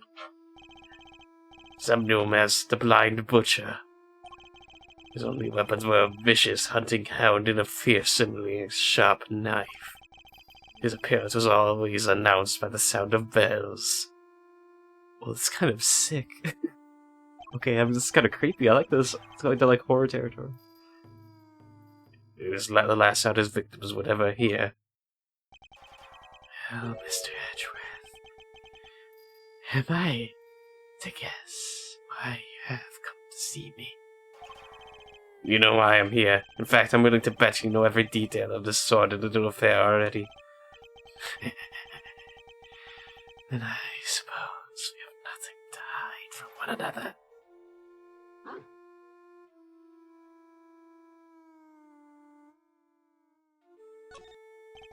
Your faithful canine friend is certainly the chief suspect in a murder investigation. The person who found the body saw a dog with its mouth around the victim's throat. Your witness is mistaken. Helmut is a gentle soul. He is my eyes, nothing more. It is absurd to think that you would do such a thing, isn't it, my boy? Yes. Yes, it is. You're a good boy, aren't you? Helmut is more than a mere seeing eye dog, and he's certainly no good boy. He's also a trained killer, a weapon once used in this man's sordid trade. Oh, this witness of yours, he is truly trustworthy, I assume. Saw what he's anything but trustworthy, and he's still very much a suspect himself. I can hardly claim that his testimony is beyond reproach. In the know, then. I thought as much. Yes, I did. Helmut, yes. It figures he already did know who our witness is. What were you doing between 8 and 10 a.m. yesterday morning, Mr. Canis? During the show, you mean? I was there, ensconced in this humble surroundings. I've developed a passion for wood carving, you see. An obsession, even.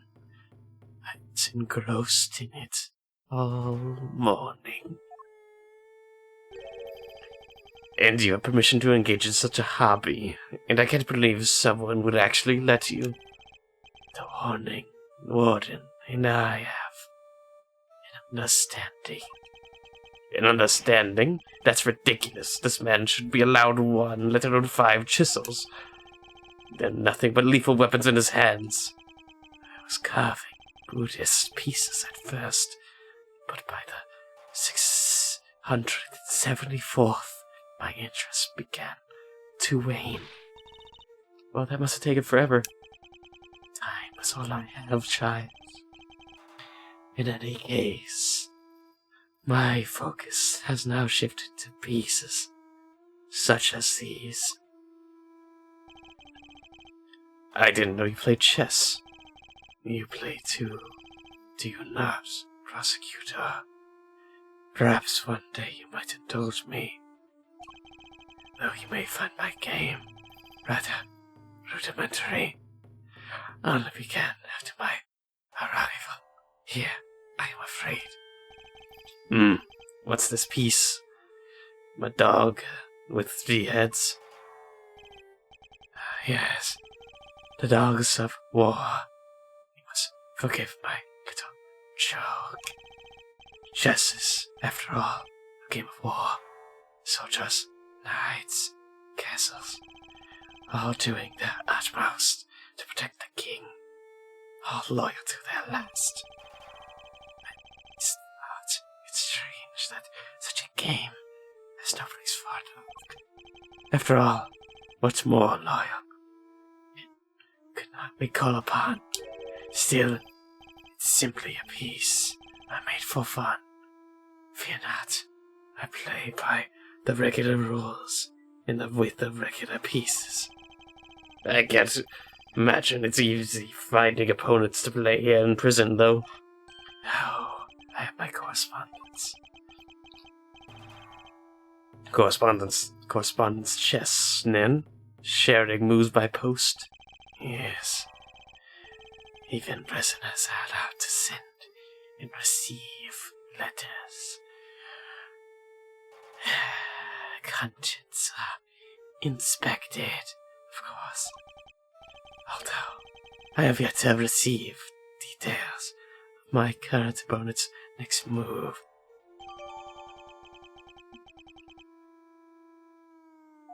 Okay. Sounds like his current opponent isn't the resident here.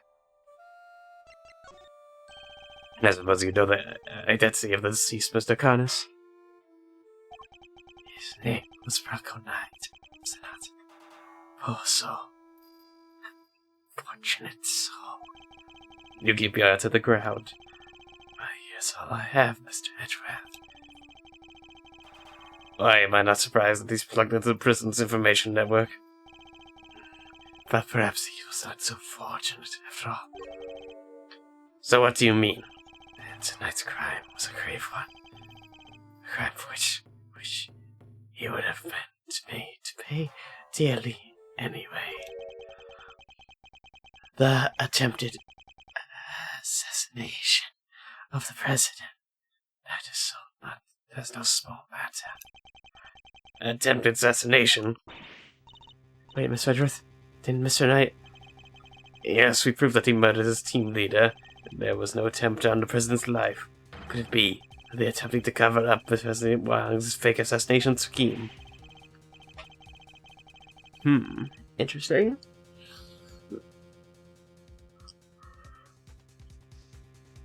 Sorry, I'm just like... The voices are tiring me the hell out, dude. They're a lot. Whoa, there, cowboy. You're saying the Bronska didn't... Maybe there was, cowboy. You're saying the Bronska didn't actually have a pop at the press. So I defend him with a charge of attempted murder. I mean, you don't know what really happened? So what, just blamed the whole assassination thing on Mr. Knight? That would have explained why the committee was so keen to get involved. Of course they took it on the case to try to keep you away. Swap that in that wiener kid put through an attempted murder charge. In other words, they're trying to cover up the truth. So they really were trying to frame him. According to the guards, this night, was it? They tell me he was what? That he hadn't attempted no assassination. Which would have come out anyway when the case went to trial. I am no expert in legal matters, but to allow me to say is one thing. I know for certain that he would not have been the first inmate in prison on false pretenses. An uncomfortable fact, but a fact nonetheless. Yes, Helmut. Yes, it is. Yes. The courtroom is not always the passion of truth. You believe it to be, Mr. Edgeworth. No passion of truth, huh? Heard something to that effect before. Yes, from a certain Interpol agent who doesn't have much faith in prosecutors. Lang? Is Lang gonna come back soon? You're not twisting the truth behind those closed doors, too, are you? Fueled by that same kind of thinking, is it the one that purports for nothing but falsities and lies? Sorry, but the truth doesn't need the likes of you to distort it today. Was never able to fully dispel his mistrust of prosecutors. Even Helmut understands. Don't you, Helmut? Yes, you do. The truths revealed in court and your deductions. It is dangerous to trust either implicitly. I am not bitter. You're not the one first to make me a suspect of unfounded suspicions in recent days. In fact, I was visited by another prosecutor only yesterday. who is occupied by a judge. Even tracked the warden, who stays for me lingering, outspoken in an affair. Are those two again? Prosecutor Winner and Judge Gambit. Aimed over to my cell. My tooth comb. Left empty-handed. They were looking for the murder weapon, I believe, but no fail. But I mustn't take it personally. Remember, as it that they searched every cell in that prison. It still failed to find what they were looking for. Believe they weren't too disappointed. Okay, Winner, Gavlet, and the warden searched the prison for the murder weapon but couldn't find anything. Interesting. Oh, well, that posed more questions than it answered. What do we do now? Mrs. Otis is flimsy at best. I need more proper evidence if I want to take on Candace-san. I think that's quite enough to chat for one day. Helmut will show you out. Good boy, Helmut. Good one now. What? He's just allowed to let his dog that he kills people with out of the cell? That's insane, but okay.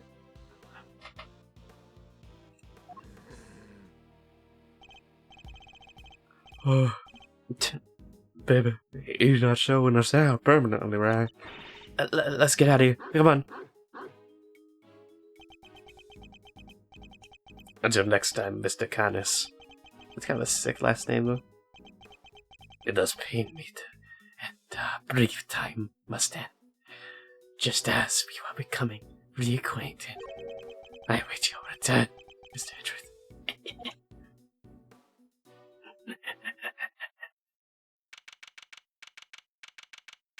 I like that voice a lot. I've tried to do like a really sinister voice. Really hurts my... Oh, it really hurts my, like, body to do that, honestly. For some reason, that voice is like something else. Because I have to use a lot of breath for it. I'll take out the evidence I need to bolster my case. Hey, Mr. Eggeworth. I'm not Mr. Eggworth, don't call me that again. That's the most hiding spot she could have found. Sorry, okay, you come on now. Oh, I didn't even see her. Where's Mr. Fender? You ran off somewhere. I have no idea where you could move that fast. Fender. So, what do we do now? You know, to continue the investigation, and I know just where to start. We're solving that one particular mystery that's been dogging us the whole time. I get it, dogging us. Knight's body was found in one of the prison workshops, but he was presumably being detained in one of the detention center's holding cells. So how did he wind up on the other side of those heavy security doors? Let's start by investigating the holding cells. It's a nice room, right, but what about Mr. Fender? I'm sure he'll find us when he's ready. Sure, but he is kind of our boss, isn't he? Oh, well.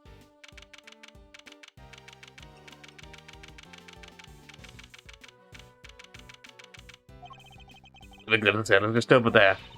Lead the way, Mr. Edgeworth.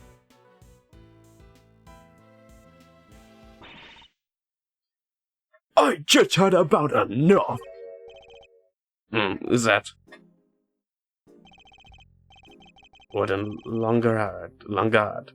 She must have come from the court and marked no entry. He's still not talking, ma'am. Even with the evidence you borrowed from the precinct? No, and I have tried so many times, I've lost count. What am I supposed to do? I can't send in a blank report. I guess, the killer for hire was always going to be a tough nut crack. Killer for hire? Oh. I could delve over here, Warden Langard. But, we just talk about both Hidharm, Canis. My, you were listening. I'm very gosh of you. A girl's privacy is her armor, you know. Do you normally conduct interrogations of the man yourself? Oh, it's not just him, darling. I try to have the occasional tete-a-tete with everyone, you see.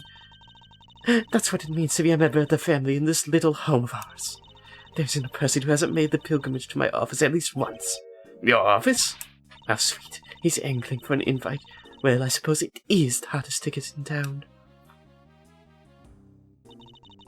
It's down this corridor here, darling. But FYI, I don't just let anybody wander in willy-nilly. Let's see, that would put it right around here. It's a wonderful room. I do see so myself. All my guests rave about it. And who wouldn't want to view my fabulous garden in the yard? Ooh la la. The yard? If it's like I do the rest of the place, it's probably full of adorable animals, right? Can I see? Oh, darling. It's so sweet of you to take an interest, but I'm afraid that's just not possible. Why not? Because you're not a member of our home. If you want to see it so badly, you'll just have to get convicted for doing something unspeakable. That's a rather steep price to pay. Oh, but just listen to me, chattering away like there's no tomorrow. It's time for Ally's lunchy brunch. The poor dear will be dying. Ally? The sweetest little dear in our world. I know I shouldn't have favorites, but you know how it is. Not to the yard with me. Ciao for now, darlings. Alright. I wanted to ask her about Cardis, but she dominated the conversation from start to finish. Let's go investigate the victim's cell, shall we?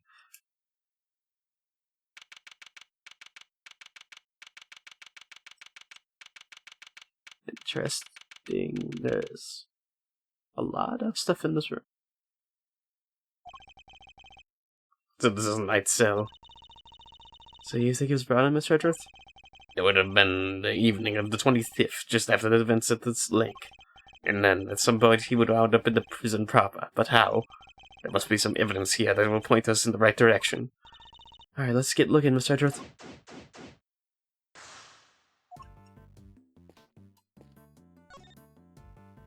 There's so much assassins in these episodes.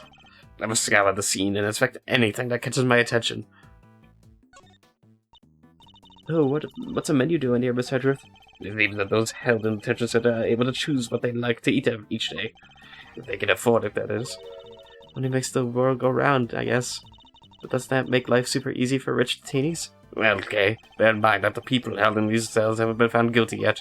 Some of them don't deserve to be punished. It's quite a few of them, in fact. So you're saying it's fine that people with money don't have as hard a time as everyone else? And I wind up defending the practices of the detention system. Hey, look at this crossword. Look at this weird piece of paper. That's a crossword.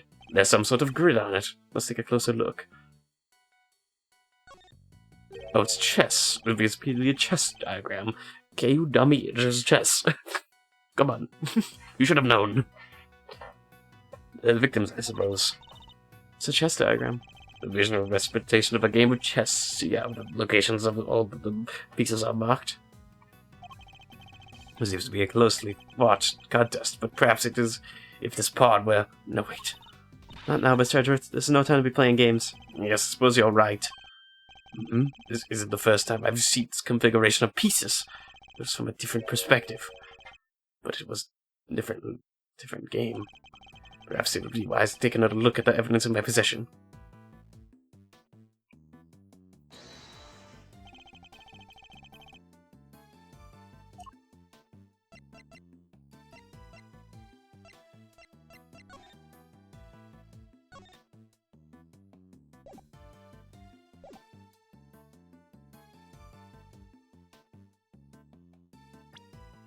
B to Juju.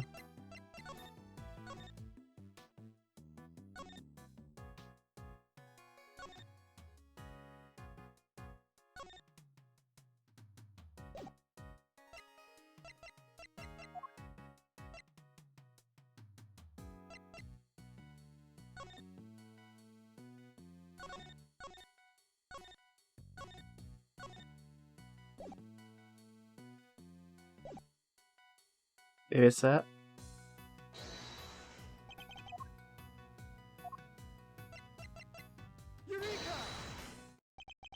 This chess game. I've seen it before. After the chess chit-chat, Mr. Edgeworth, we're supposed to be investigating your focus. I'm investigating this particular bit of chess chat. Could prove to be vital now. Take a look at this. Can you tell me what it is? It's a chest that we saw in Mr. Kanos' cell. But, I don't really know the rules of chess, so... The rules of the game are not important here.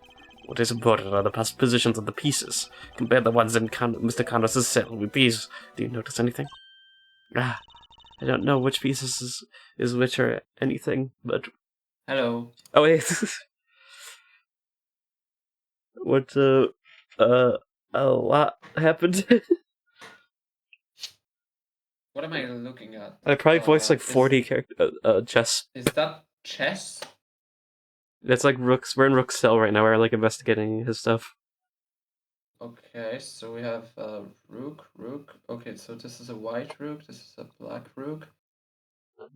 What's the situation? 3 pawns, 1 black bishop, 1 black rook, 2 white rooks, and 3 white pawns. So white has a material advantage in this case. Okay, I said the stream by the way. Yeah, and no piece is under attack on the or is it? No. Okay, this piece is not under attack.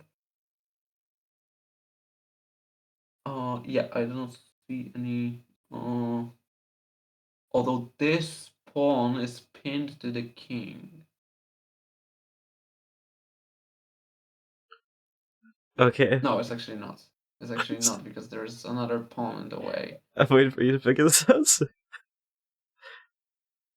You almost figure out. Is there an easy way to win this? Maybe that's how you solve the case. You have to figure out how you win this. You can get the rook out of the way, but it doesn't really give you anything. You'd have to like support the rook, but Watch Edgeworth explain it in like the next text.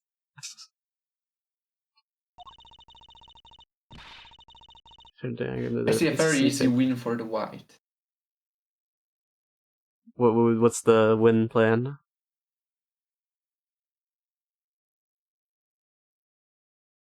Just check the king basically.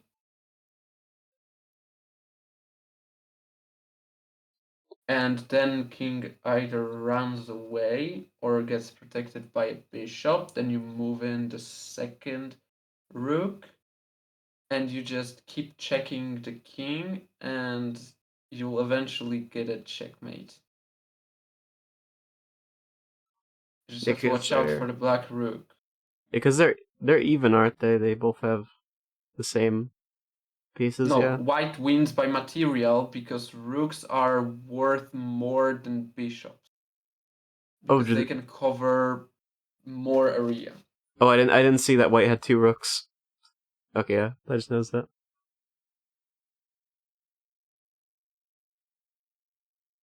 I wonder what this means. Okay, yeah. Yeah, whatever. That was just random. So look how much. There's a lot of characters. Also Edgeworth's not a prosecutor right now. And who is? Edgeworth's working with Eddie. But I just found out is the twist that Eddie works for, or Edgeworth's dad used to work for Edgeworth's dad, because that's what he just said. Basically. Okay. That there's like, I work for your dad. I work for his like law firm, or whatever. You wanted help? Yeah, they were like partners at some point, I believe. So this lady comes up. She's just a literal judge. She's like a district. Yeah, she's the district judge for like a committee of a bunch of prosecutors. Basically, like huge committee of prosecutors or something. And she's like, Edgeworth, you're not handling this case anymore. My little son is. I don't know. There's not her son, but think of rich kid, and this is the whole character. And then we have the suspect. So then Simon was the suspect of the murder after this. So we're trying to help Simon out now. Simon. Simeon? What? I just say Simon, honestly. I don't know if it's like. Simeon? No, I don't know what that was. Also, this is the warning. And also, this guy returns from the first Huh? game. It's, He's alive? yeah, I don't know. He's just appeared. Here, Didn't they sentence him to death? He's a prisoner. yeah, he's prisoner. So they didn't sentence him to death. So he's still in prison, I guess. It's kind of weird. I don't know how that works. Didn't they sentence everyone from the first game to death? I thought so too, but I guess they don't know. Maybe this was a translation problem. Maybe I could see that. Okay, and then we have this guy's in maximum security. We had to go there. Blind ex-assassin. Yeah, this guy's like a crazy assassin or something.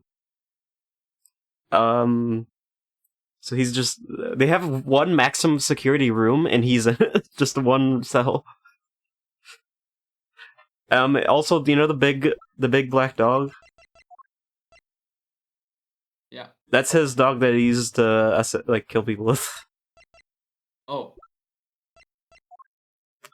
Which is just his dog's just walking around for some reason. His murderous dog is just walking around. Like, why is this okay? And so, okay, so Judge in what's this? Oh yeah, wait, this guy's last name is Winner. I forgot about that. Yeah, his last name is Winner. Eustace Winner. Is there a pun in this name? I can't tell. Possibly, but I don't see it. Verity Gavelet? I don't know if I'm saying this right. Wait, no, Gavelet would be... Okay, never mind. I'm getting... Is it?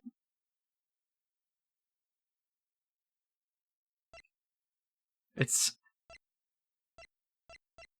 confusing me. But... Okay, so we... Bender. That's so brilliant to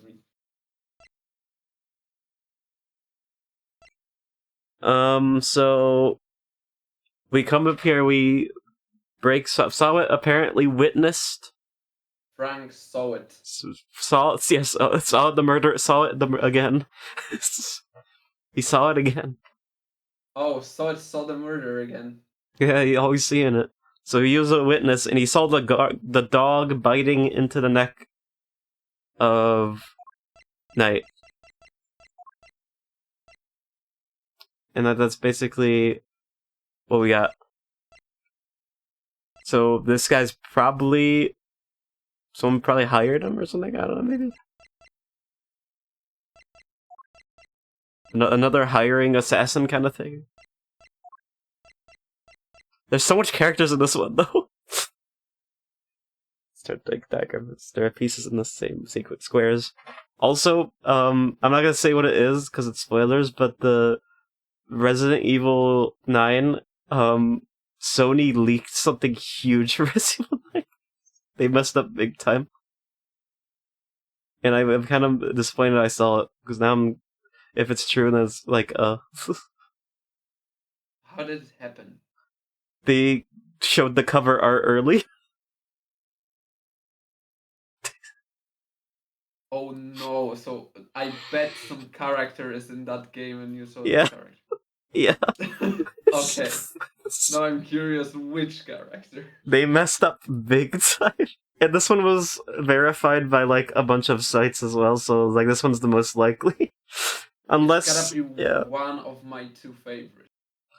I like we knew there was gonna be like there's always a second character in one of these games, so I was like, there's gotta be like someone else coming back. Like it had to happen. I personally... Okay, I'm not gonna say that because that might spoil who it is. But it's just okay. They people were so like it kept on getting leaks about which character it was. In like it makes so they're probably gonna show it in the Game Awards when this Thursday. No, they are gonna show it in the Game Awards. If it was leaked this early, they're getting ready to change the cover.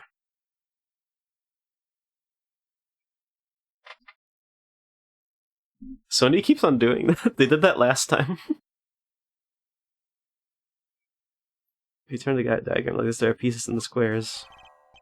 Indeed, and there's no dog on the diagram, but that's to be expected. Apart from that, however, the positions of the pieces are identical. And what does that tell us? Oh, I have my correspondence. I forgot the voice. As unlikely as it seems, Mr. Canis' chess opponent was Mr. Knight? This could be just proof we need to show that Mr. Canis had a connection to the victim. So they both like chess. Why does everybody like chess in this game? Everybody loves chess in this game.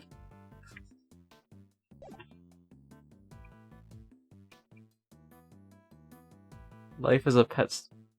You'll laugh tomorrow, making money while serving time. Wow, that's a lot of books. Let's take a look. You'll laugh tomorrow. An analogy. Understanding animal emotions. Life is a pestilence. Maybe there was more than Mr. Knight, and we met die. Sadly, I don't think they were his. They were likely specialized, selected and placed here for the detainees. The hope that they would better themselves during their time here. The second chance at life interviews with the former prisoner. These books appear to have been written by current model prisoners and former inmates. Oh, I'd like to look at this one. 200 Days to Freedom, an escape story.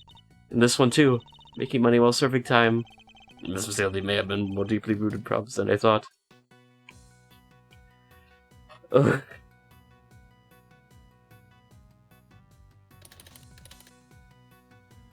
I can't believe I got spoiled on that though. I'm kind of mad about it. I'm just gonna. I can't wait to find out which of my favorites is in that game. Yeah, at least you won't get spoiled about it, so that's be good.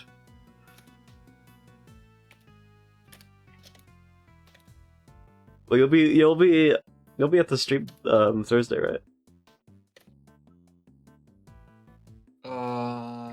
Yeah, I think so. Because it's gonna watch the Game Awards. I don't know what time though. On Thursday? Oh, okay. And they've confirmed they're gonna show Resident Evil 9 stuff, and it's definitely gonna be something big, so they're gonna show who it is then. It's their last chance, because that's the last Game Awards show they can do for a while.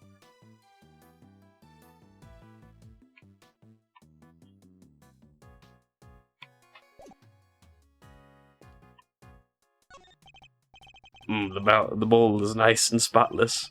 Also, I don't know how old this game is, but Gumshoe said Mr. Edgeworth is cooking. Like what is? I don't know how old this game is. When was that phrase came out? When did the phrase come out? When did the phrase drop? I don't know. It went viral like. They said sus on this. Around Gen Z. I'd say the phrase went viral around the Gen Z era. I mean, they did say sus in this game. They literally did. Do you remember that? Yeah, but I think it's either the translation for the remakes is not the same as the one for the originals. That would be wild. Or they literally used them just like that by accident, and they just weren't viral back then. Wait, that's true. They did have to retranslate it because there wasn't a translation they did before it. Yeah, they most probably retranslated it. Unless there was a translation for the original version, which I don't know. from some game they started translating the originals, but I'm not sure which game. So it could be. Which game was the first one to get official translation? I suspect that it's just a brand new translation they made. It has to be. There's too much jokes that like are too recent to like. It's like there's no way they're doing this on accident. Yeah. There are no signs that toilet paper has been used. Everything seems to be in order with this toilet here. What? Are you serious? Why? What's wrong? There's no door. It's not even a curtain. Who designed this place should have thought a little more about people who live here. I think there might be a reason behind the open plan layout. A standard barred window, no signs of it having been tampered with. I still don't think there's a chance of our killer escape through here. I must remember to bring something to saw through iron bars with. As they say, fail to prepare, prepare to fail. Glad I got the chance to scope this place out. Okay, we're investigating a crime scene, not preparing for your eventual escape.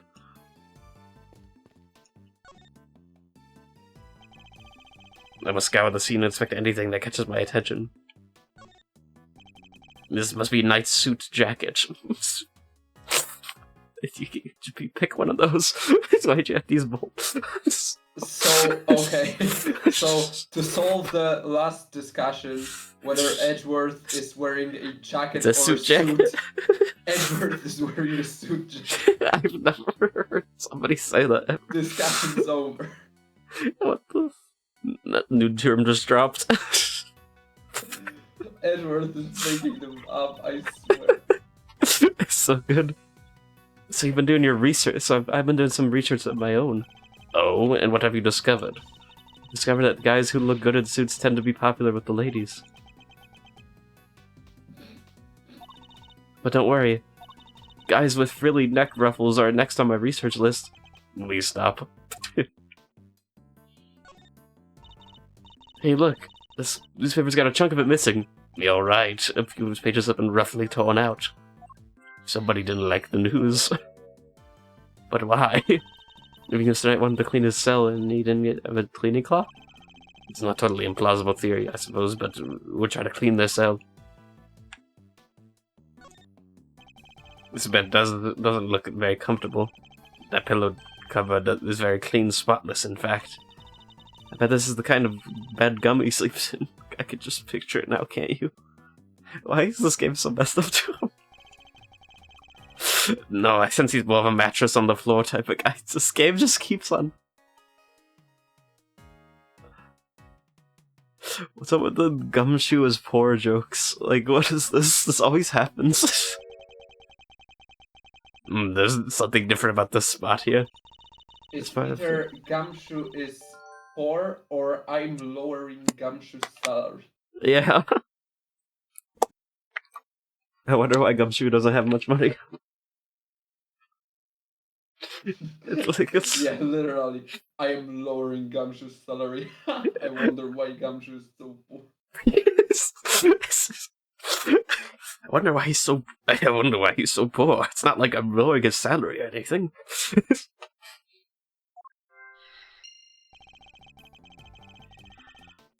I'm warning you right now. If this guy Simon comes on screen again, you're gonna hear Mickey Mouse. That's his voice, apparently. Oh no. I don't know what I just came up with voice and I saw his face. I was like, Mickey Mouse. Why would someone only do the part right next to the bed, though?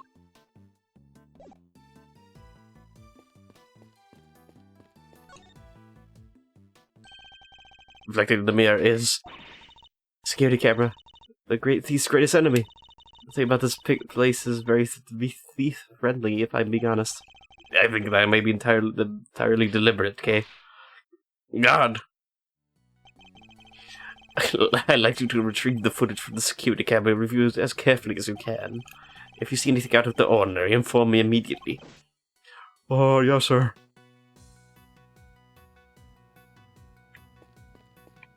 I think that's it.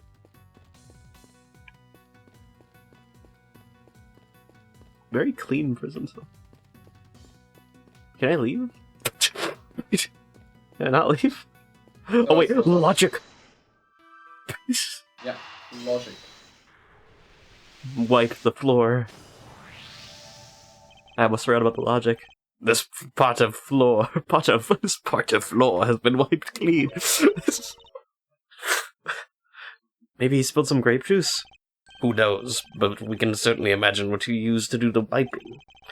That torn page of the newspaper. Why wouldn't he just ask the guard for a cloth or something, though? Perhaps he didn't want anyone to see what he was wiping up. Okay. That was a very quick investigation. I think we about exhausted this cell. Made significant progress by establishing a connection between Mr. Caddis and the victim. Oh, this is bad, sir. Is that the guard? Oh, it's the security camera footage, sir. I've watched it, and... Hey, what is it? Can you show it to us? Yes, sir. I have a small playback video monitor with me in my pocket. And what are you waiting for? Let's see it. Video? Since when these games have video? What was it? Was that the dog? What's that? That black thing. It's that dog, right? Until now, our assumption was that the crime had taken place inside the prison proper. They're quality upped in this game. They're coming in with like animation, like full-on video animation. Like 3D, that's crazy. But it seems that the assumption may have been wrong. Knight had actually been attacked at this location. Wait, so Knight wasn't actually attacked in that... Okay. The knight was attacked.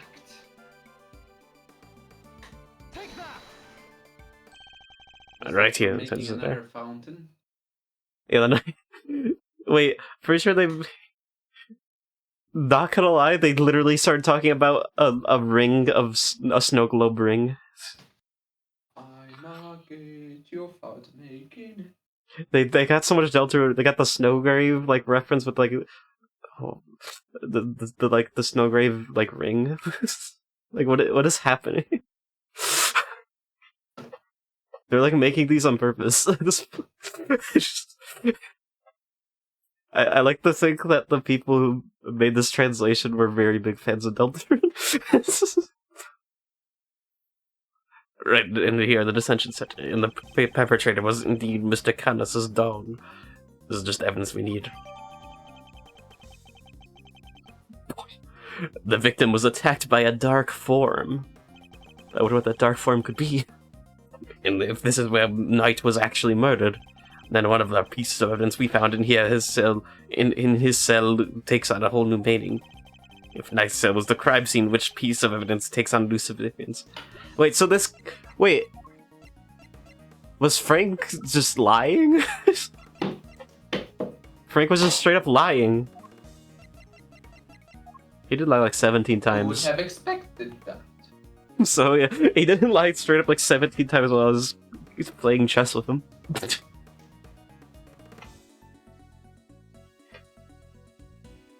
Takes on a new meaning. Can I... Oh, that was wiping blood. The floor of Knight's cell was wiped clean, presumably to remove something. Could that something have been his blood? Thank you, Edgeworth. Would you mind doing me one more favor? I wonder if the warden has anything to do with this. I wonder who would have access to this cell and be able to unlock it. And also who lets the dog free and roam free. I wonder who that could be. Name it, sir. There's a detective by the name of Gumshoe somewhere in this facility. You must find him. Look. This is a game. You must find this detective named Gumshoe. I need you to give him a message. Tell him to have this cell tested for traces of blood and to report the results to Edgeworth. You got it, sir.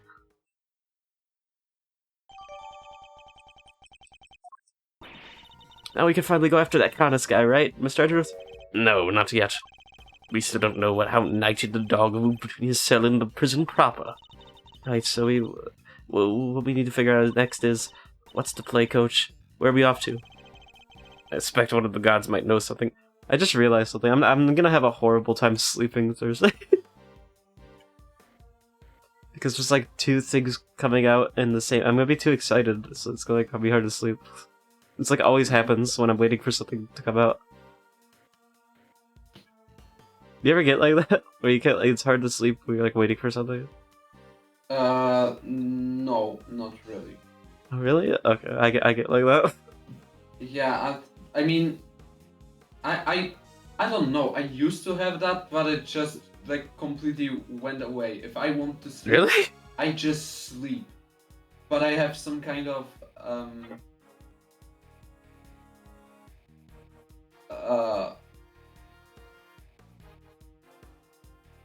I just realized I have no idea how to call it in English because I always use a very specific Polish phrase for that.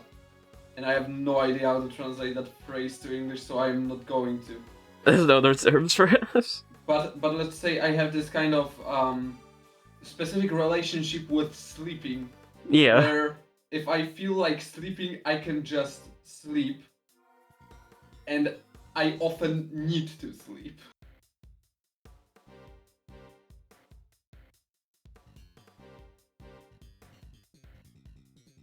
I kinda get what you say. It's like I am in that mode where I constantly want to sleep, and whenever I feel like falling asleep, I just close my eyes and fall asleep.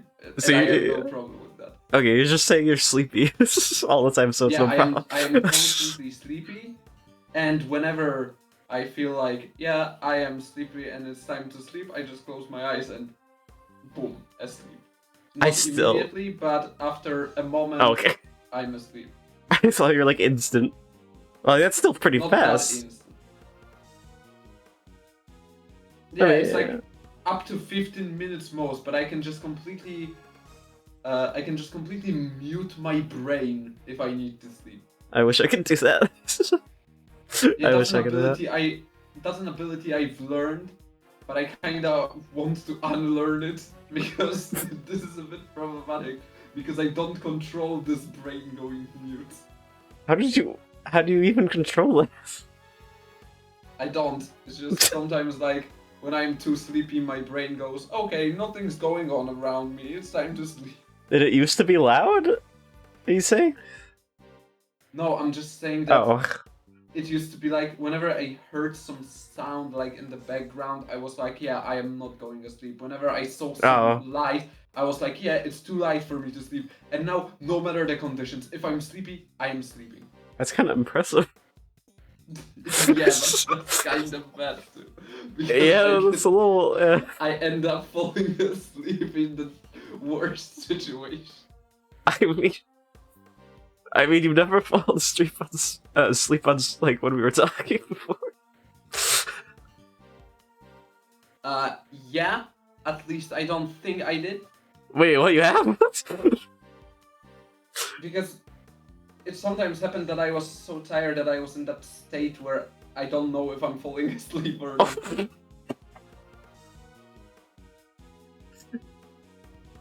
That's good or bad? Now, me personally, I can see both advantages and disadvantages of this skill. Yeah. I like the idea that you can sleep whenever you want, but also, yeah, I can see some disadvantages to that. It's like, at the same time, I can sleep whenever I want, but sometimes I fall asleep without wanting to. So you're basically like the extreme, like we're both extremes. Like I have the opposite. I'm really hard for me to sleep. Yeah, basically. And for me, it's really easy to. I take like more than an hour to sleep most of the times. Even in like 2 hours. situations like I'm on lesson. I am listening to what the teacher is saying, but I am too sleepy, and it's like. To be fair, I feel like everyone would be sleeping. at that one though. The teacher. Yeah, but as I'm saying, I was usually I like, get you, though. it's too light, I cannot fall asleep. And now it's not a problem. Well, so you must be like really sleepy all the time because if Yeah. to okay, yeah, to get to That's that what I'm point. saying. Okay, That's what I'm constantly saying, that I need to get checked out, but I don't want. you have to, that's like really odd. Yeah, like that's not normal for people. I don't know a single person other than me who has that problem. I know people that go sleep fast, but like under every condition. Maybe actually, I might know something. I'm like, I definitely need too much sleep. Like, I need way more Yeah. sleep than a typical human being. And that's not normal.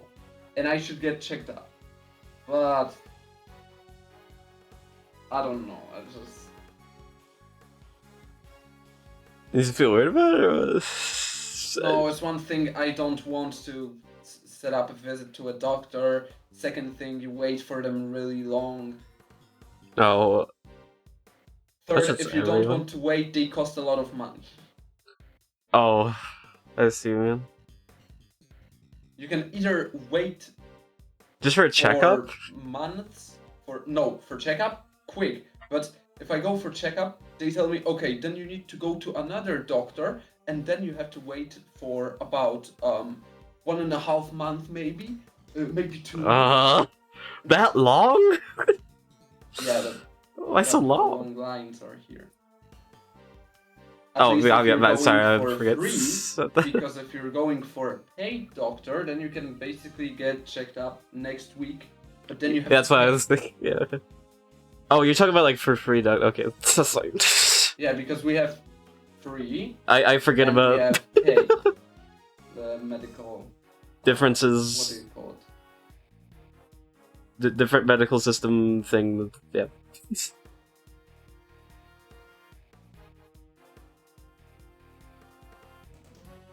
So yeah, I was thinking about paid. That was free. Yeah, free would Yeah, take so I'm longer. going for paid, I have to pay. And 'Cause I wait kinda times. don't want to spend too much money. I mean, free would depend on like wait times, right?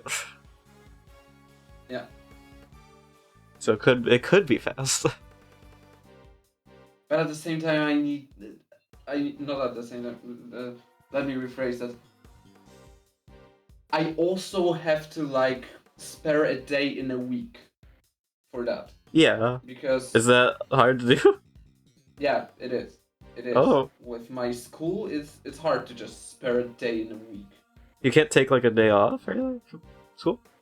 I can, but it's gonna be a pain in the ass to like Get back on to the catch up on. yeah, catch up. Okay, I can see you. Man. Can't you do? Did they let you go ahead for extra? Like,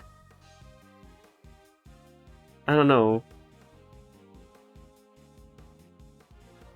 Like what? Or do they have anything that lets you? They let you do it while you're away, or no? Like that you have to do it in the school. I mean, we get homework. Yeah. Okay. I mean.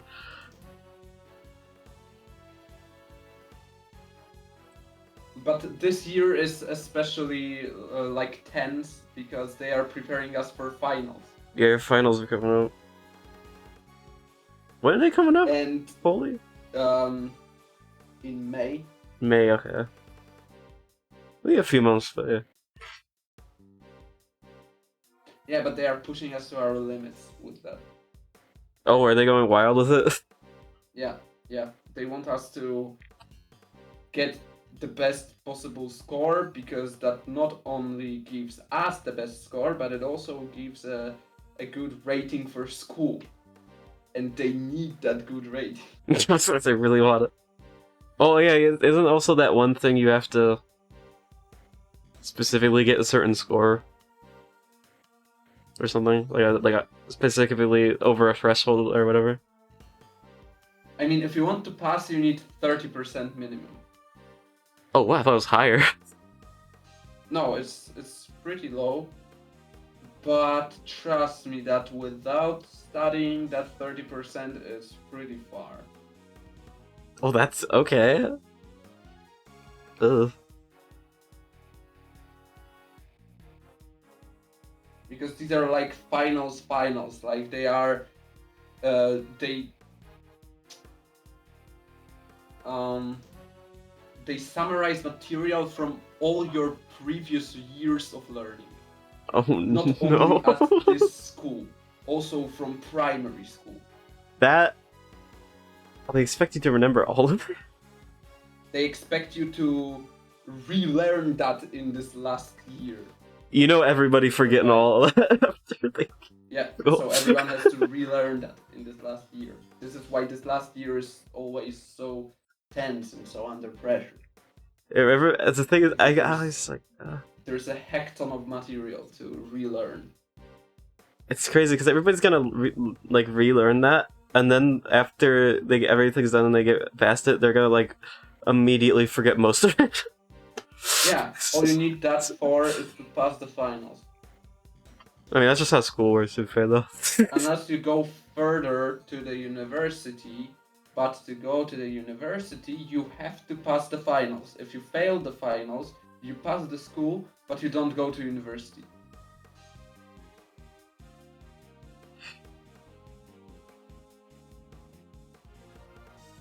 So, that's like... You have to get like a... What was it? Like a... Was it a certificate or something? Specifically for university? What was it? Don't they give you something specifically to say, yeah, you can go now? No, not really. You just No, need a wasn't? proof of over 30% score. That's basically what I mean. And passed oral tests, because once you pass the writing exams, there are also oral exams. Oh no. Sounds like, yeah. What? Yeah, it just sounds like a lot. Yeah, you just go there and they give you a topic, and you have to keep talking on that topic.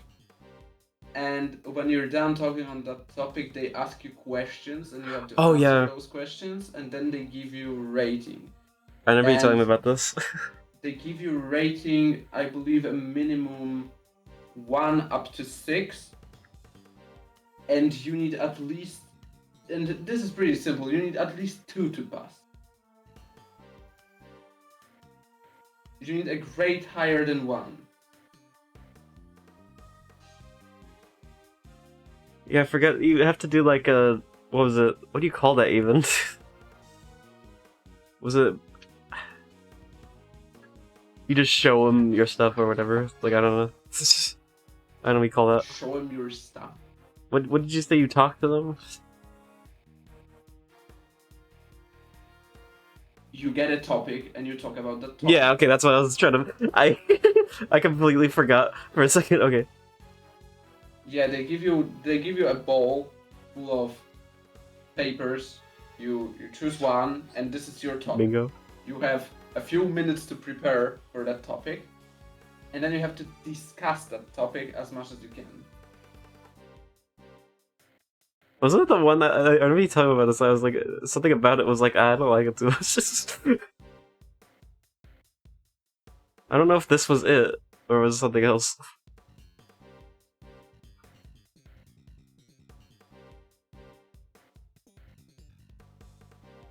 Additional thing about it is that you need to talk for at least a specific amount of time. And that's like required. Yeah, there is a required minimum amount of time that you need to talk for.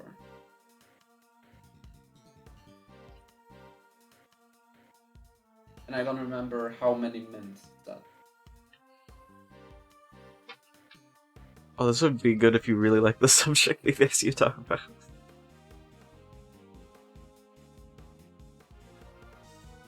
You just need enough knowledge and ability to speak slowly. Oh, they don't want fast? No, I mean it's beneficial if you speak slowly, because then you spend more time on talking on one topic. Speedrunning. Yes, speedrunning is not a good strategy. You can quickly just run out of your topic. You don't speedrun your tasks. Not a very good idea.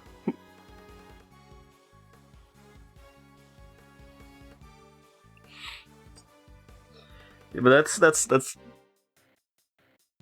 Are you pretty good on that recently? I need a topic that I'm good on. Are you just kind of like at them, or like you're doing pretty good? No, if I have a topic that I like, for sure, it's fully dependent on the topic. That is If just they give me something that I know nothing about, just gonna suck. yeah, it's just I just need to study and learn everything possible. RNG suck. that would. Oh no. Oh yeah, what were we doing? We're playing a game? Yeah. I suspect that one of the cards might know something. We should ask those posted nearby and see what they have to tell us. Sometimes I forget what I'm doing. Your life, your choice. Okay, time to get asking. He's back! Oh. He spawned in. Where'd he come from? Thanks for the tour later. Tour later. I don't remember Lang's voice. It's been a while. Back to the OG music. Well, Mr. Prosecutor and his little friend. I didn't expect you to run into you here. It must be my lucky day. This is Agent Shilong Lang of Interpol. He was in charge of a case I worked on 2 weeks ago. That was 2 weeks ago? Oh yeah, I forgot. I always forget it was 2 weeks ago. the first game happened. I thought he had gone home to Zhengfa after that, but here he is. If you had some business to take care of, I take it Agent language. You could say that, what is Lang's voice? I forgot. You remember Lang's voice? Not at all. Aw. If you could say that, nothing that need concern you, though. First blackout, no, wolfing all in black. Hey, wait, why are you all alone today? That's true. He's usually accompanied by an army of police officers. Here you at again a couple days back, sticking your nose into things. A couple of days back? He means the incident with the president of Zhengfa. Actually, I had the thought you might be there as well, heading up the security detail. Our president doesn't have much faith in the efficacy of his own country's police force. Maybe he'll now think twice before using contractors again, amateurs. Agent Ling doesn't have much faith in prosecutors or the courts to do their jobs right, which is why he's so meticulous about investigating with such hand-picked cream of the crop officers. Indeed, no doubt things would have turned out differently had you and your men been in charge. My men, yeah, those guys aren't around anymore. What? What? They're not? It's funny, isn't it? I'm a real lone wolf now. What are you saying, Agent Lang? What on earth? I told you, it doesn't concern you. I see you around, Mr. Prosecutor. This is the sad Lang arc. Depressed Lang arc. What the hell happened there? Oh, you seem not okay. Yes, and I would very much like to know why, but there's nothing we can do about it right now. Well, we'll worry about Agent Lang. What? But later, I forgot his name. We'll have to do investigation to get. It's not like a text on screen says it. All right, let's start by taking out these guards. I mean, talking to these guards.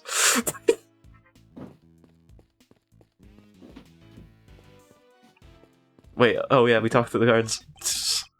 Wrong game, buddy. I mean, there are a ton of assassins in this one. Yeah, but this is not Assassin's Creed. You're on the good guys this time. Oh, I was thinking Hitman, but that works too, I guess. They are. Would it be heresy to say they're similar games? Which ones? Hitman games and the Assassin's Creed games. Let me think. Honestly, not at all. Like, not at all heresy. I feel like they're kind of similar.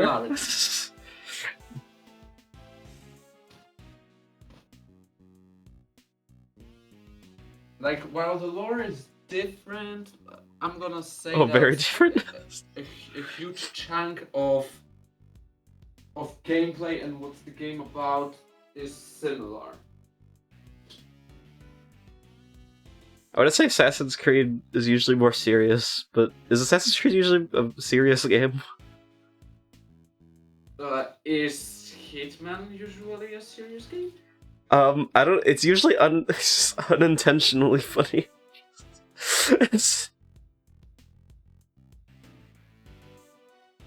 Okay, then Assassin's Creed is definitely not unintentionally funny. If it's Okay. funny, it's because it wants to be. Okay. Because like you could like be Unless playing. you count glitches.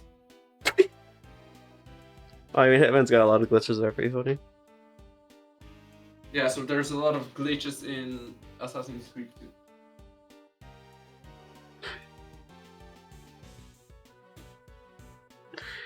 Oh, I was watching a video. I wanted to. I can't remember what it was. I gotta remember what it was. Let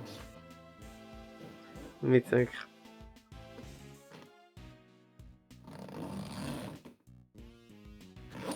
That sounds like a bag of some kind. Yeah.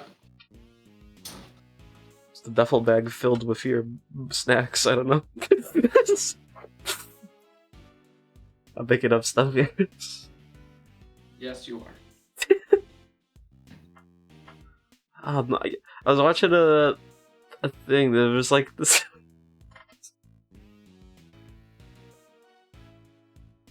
Now I can't remember it. I was trying to remember it. Now I can't. I hate this.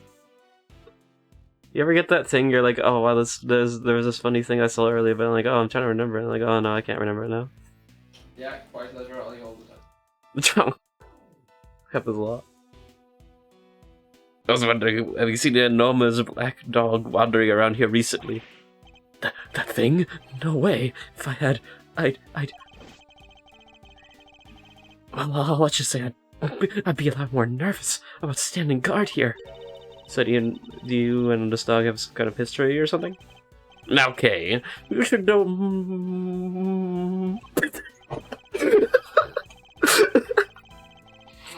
Ezra just starts singing.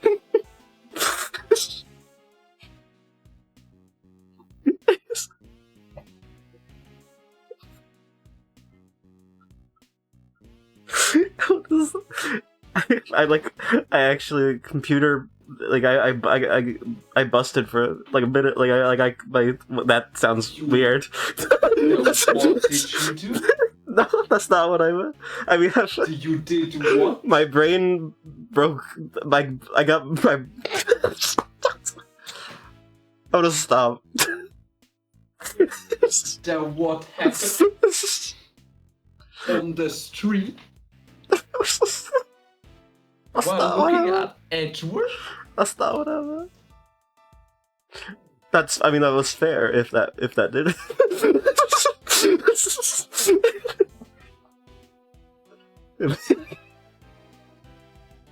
I honestly just thought of I was like a computer. I like broke the screen. My screen got busted. And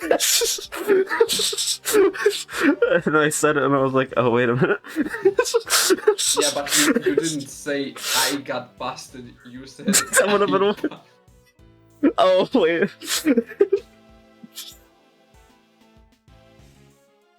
See, that didn't make sense, so I didn't say that.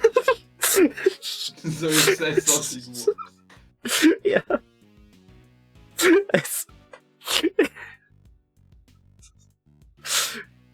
I couldn't find the word for it. So I just... by the sound of McInnes. Honest dogs hasn't been spotted on this side of the heavy security doors. I believe me.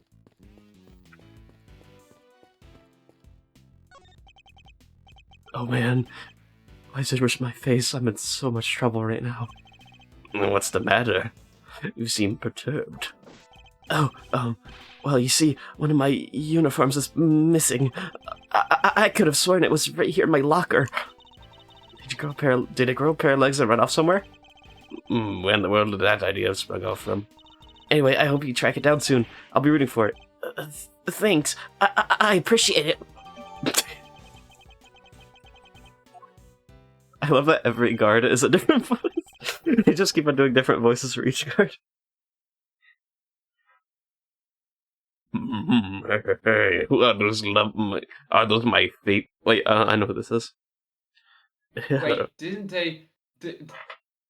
Look at the screen. Yeah? Didn't they mess up by showing those quotation marks when the character is literally on the left? Okay, is that meant to be? Isn't he supposed to be out of the screen? I wonder who's talking right now. It's such a mystery. Yeah, I'm so curious. It's such a mystery. Are those my faithful assistants I see before me? Offender. And what exactly have you been? Wait, actually, where did he left for like 20 minutes. I don't know where he went. Wherever I've been looking for you too. I've been searching high and low. He got lost. Wandering lonely through the hall, prison halls. It was terrible, I tell you. The prison's over there on the other side of the facility, boss. So listen, I've got to look down on some seriously dynamite material. Want to hear it, right? Right? Seamless. I was trying with a few of the guards over there, and they told me something. Trez, more French. Interessant? That sounded French when I said it, so hopefully that was it. That's what that. I had the brown server had himself looked in 2 days again. Pre-mortem will catch my drift. An Okay, incident. sorry, it's kind of late. I have to go now. Alright. I'm like 3 hours inside. I don't know if I'm going for much longer, but you're coming in, you're gonna be coming for the stream Thursday. Sorry, I'm saying my words slowly so I don't say something odd. Again. Yes. Probably. I mean, no. Almost surely I'll be there, but... Because you gotta see the reveal. You gotta see the reveal. Yeah, I gotta see him oiling up. And also, that's the... He's gotta oil up for Jeff- the Leon, Jeff needs or to- Jill, or If, Chris, or... I don't know. All of the characters in the game. if Jeff doesn't oil up, I'm going to explode. Be very... What if the thing comes up and just like a classic Raccoon City characters coming in the game, and there's just like all of them. Yeah. It's just all of them. Turns out the cover No, I art was assume- actually all of them. I assume there's gotta be one of the main cast, or at least one of the main cast. I will say it's one I'm excited for, so... I mean, I was excited for any of them that would appear, but... I will Yeah, say... that's the problem. Well, you know it's not going to be one of them. But I know It's not two Chris. that No. you'd probably be most excited for. Yeah. There's two...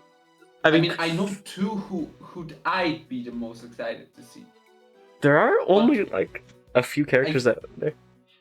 I find seeing one of them almost impossible. Most of them are going to be really old.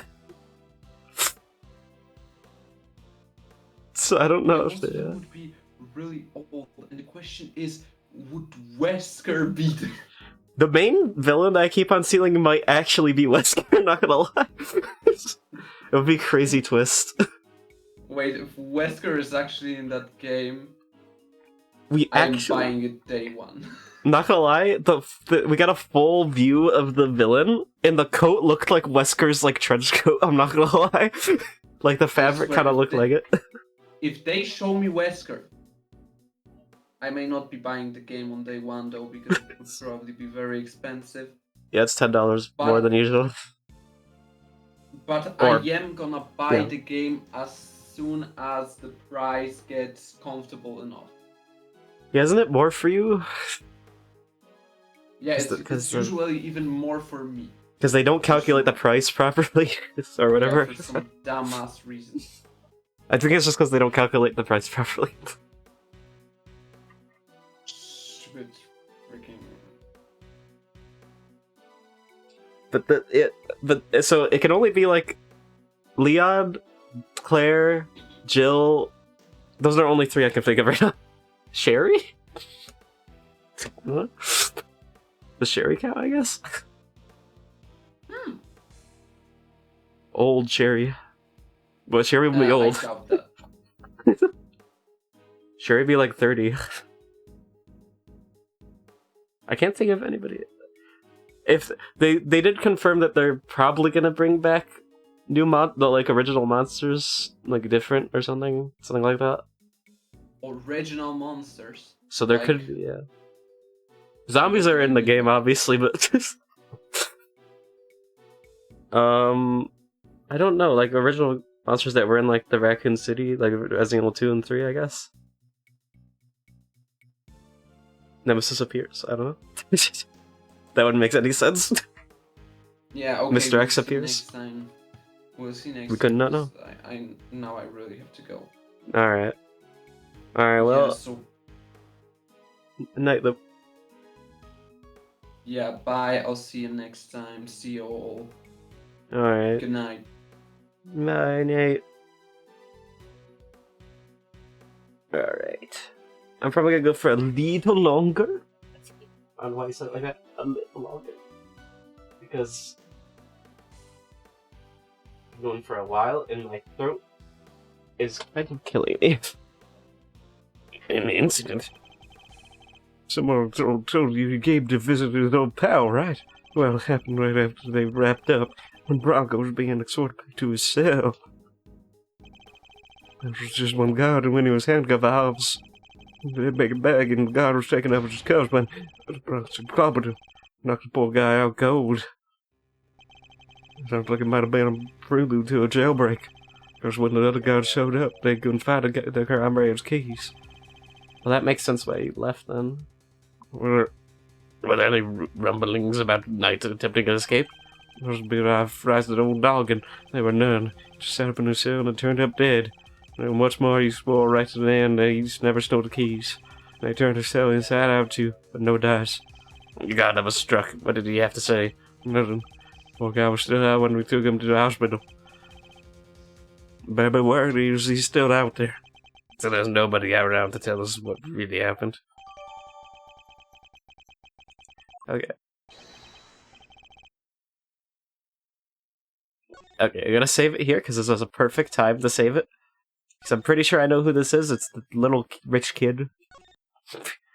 So we will see the little rich kid next time.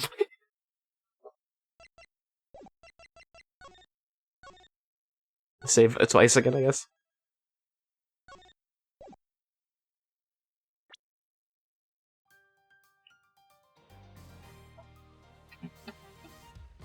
Alright, let's move this over.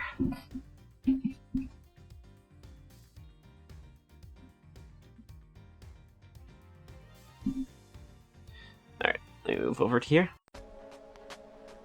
So, yeah, that's gonna be it for now.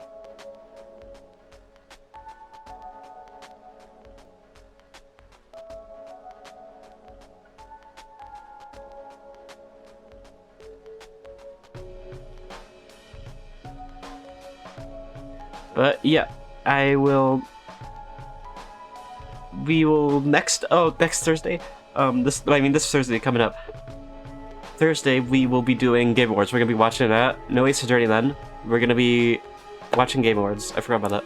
So just a Game Awards stream. That'll be fun because we're gonna get struck for sure though. The stream's getting struck. It happened last time. I don't trust it. But that will be fun because I'm excited. And also Digital Circus I'm not watching that on stream. So, yeah, I watch that with my friend. But, yeah, I'm gonna thanks for coming by, and yeah, I'll see you later. See you Thursday when Game Boards. That'll be really fun. I'm excited to see what they be showed for Resident Evil. Alright, bye bye.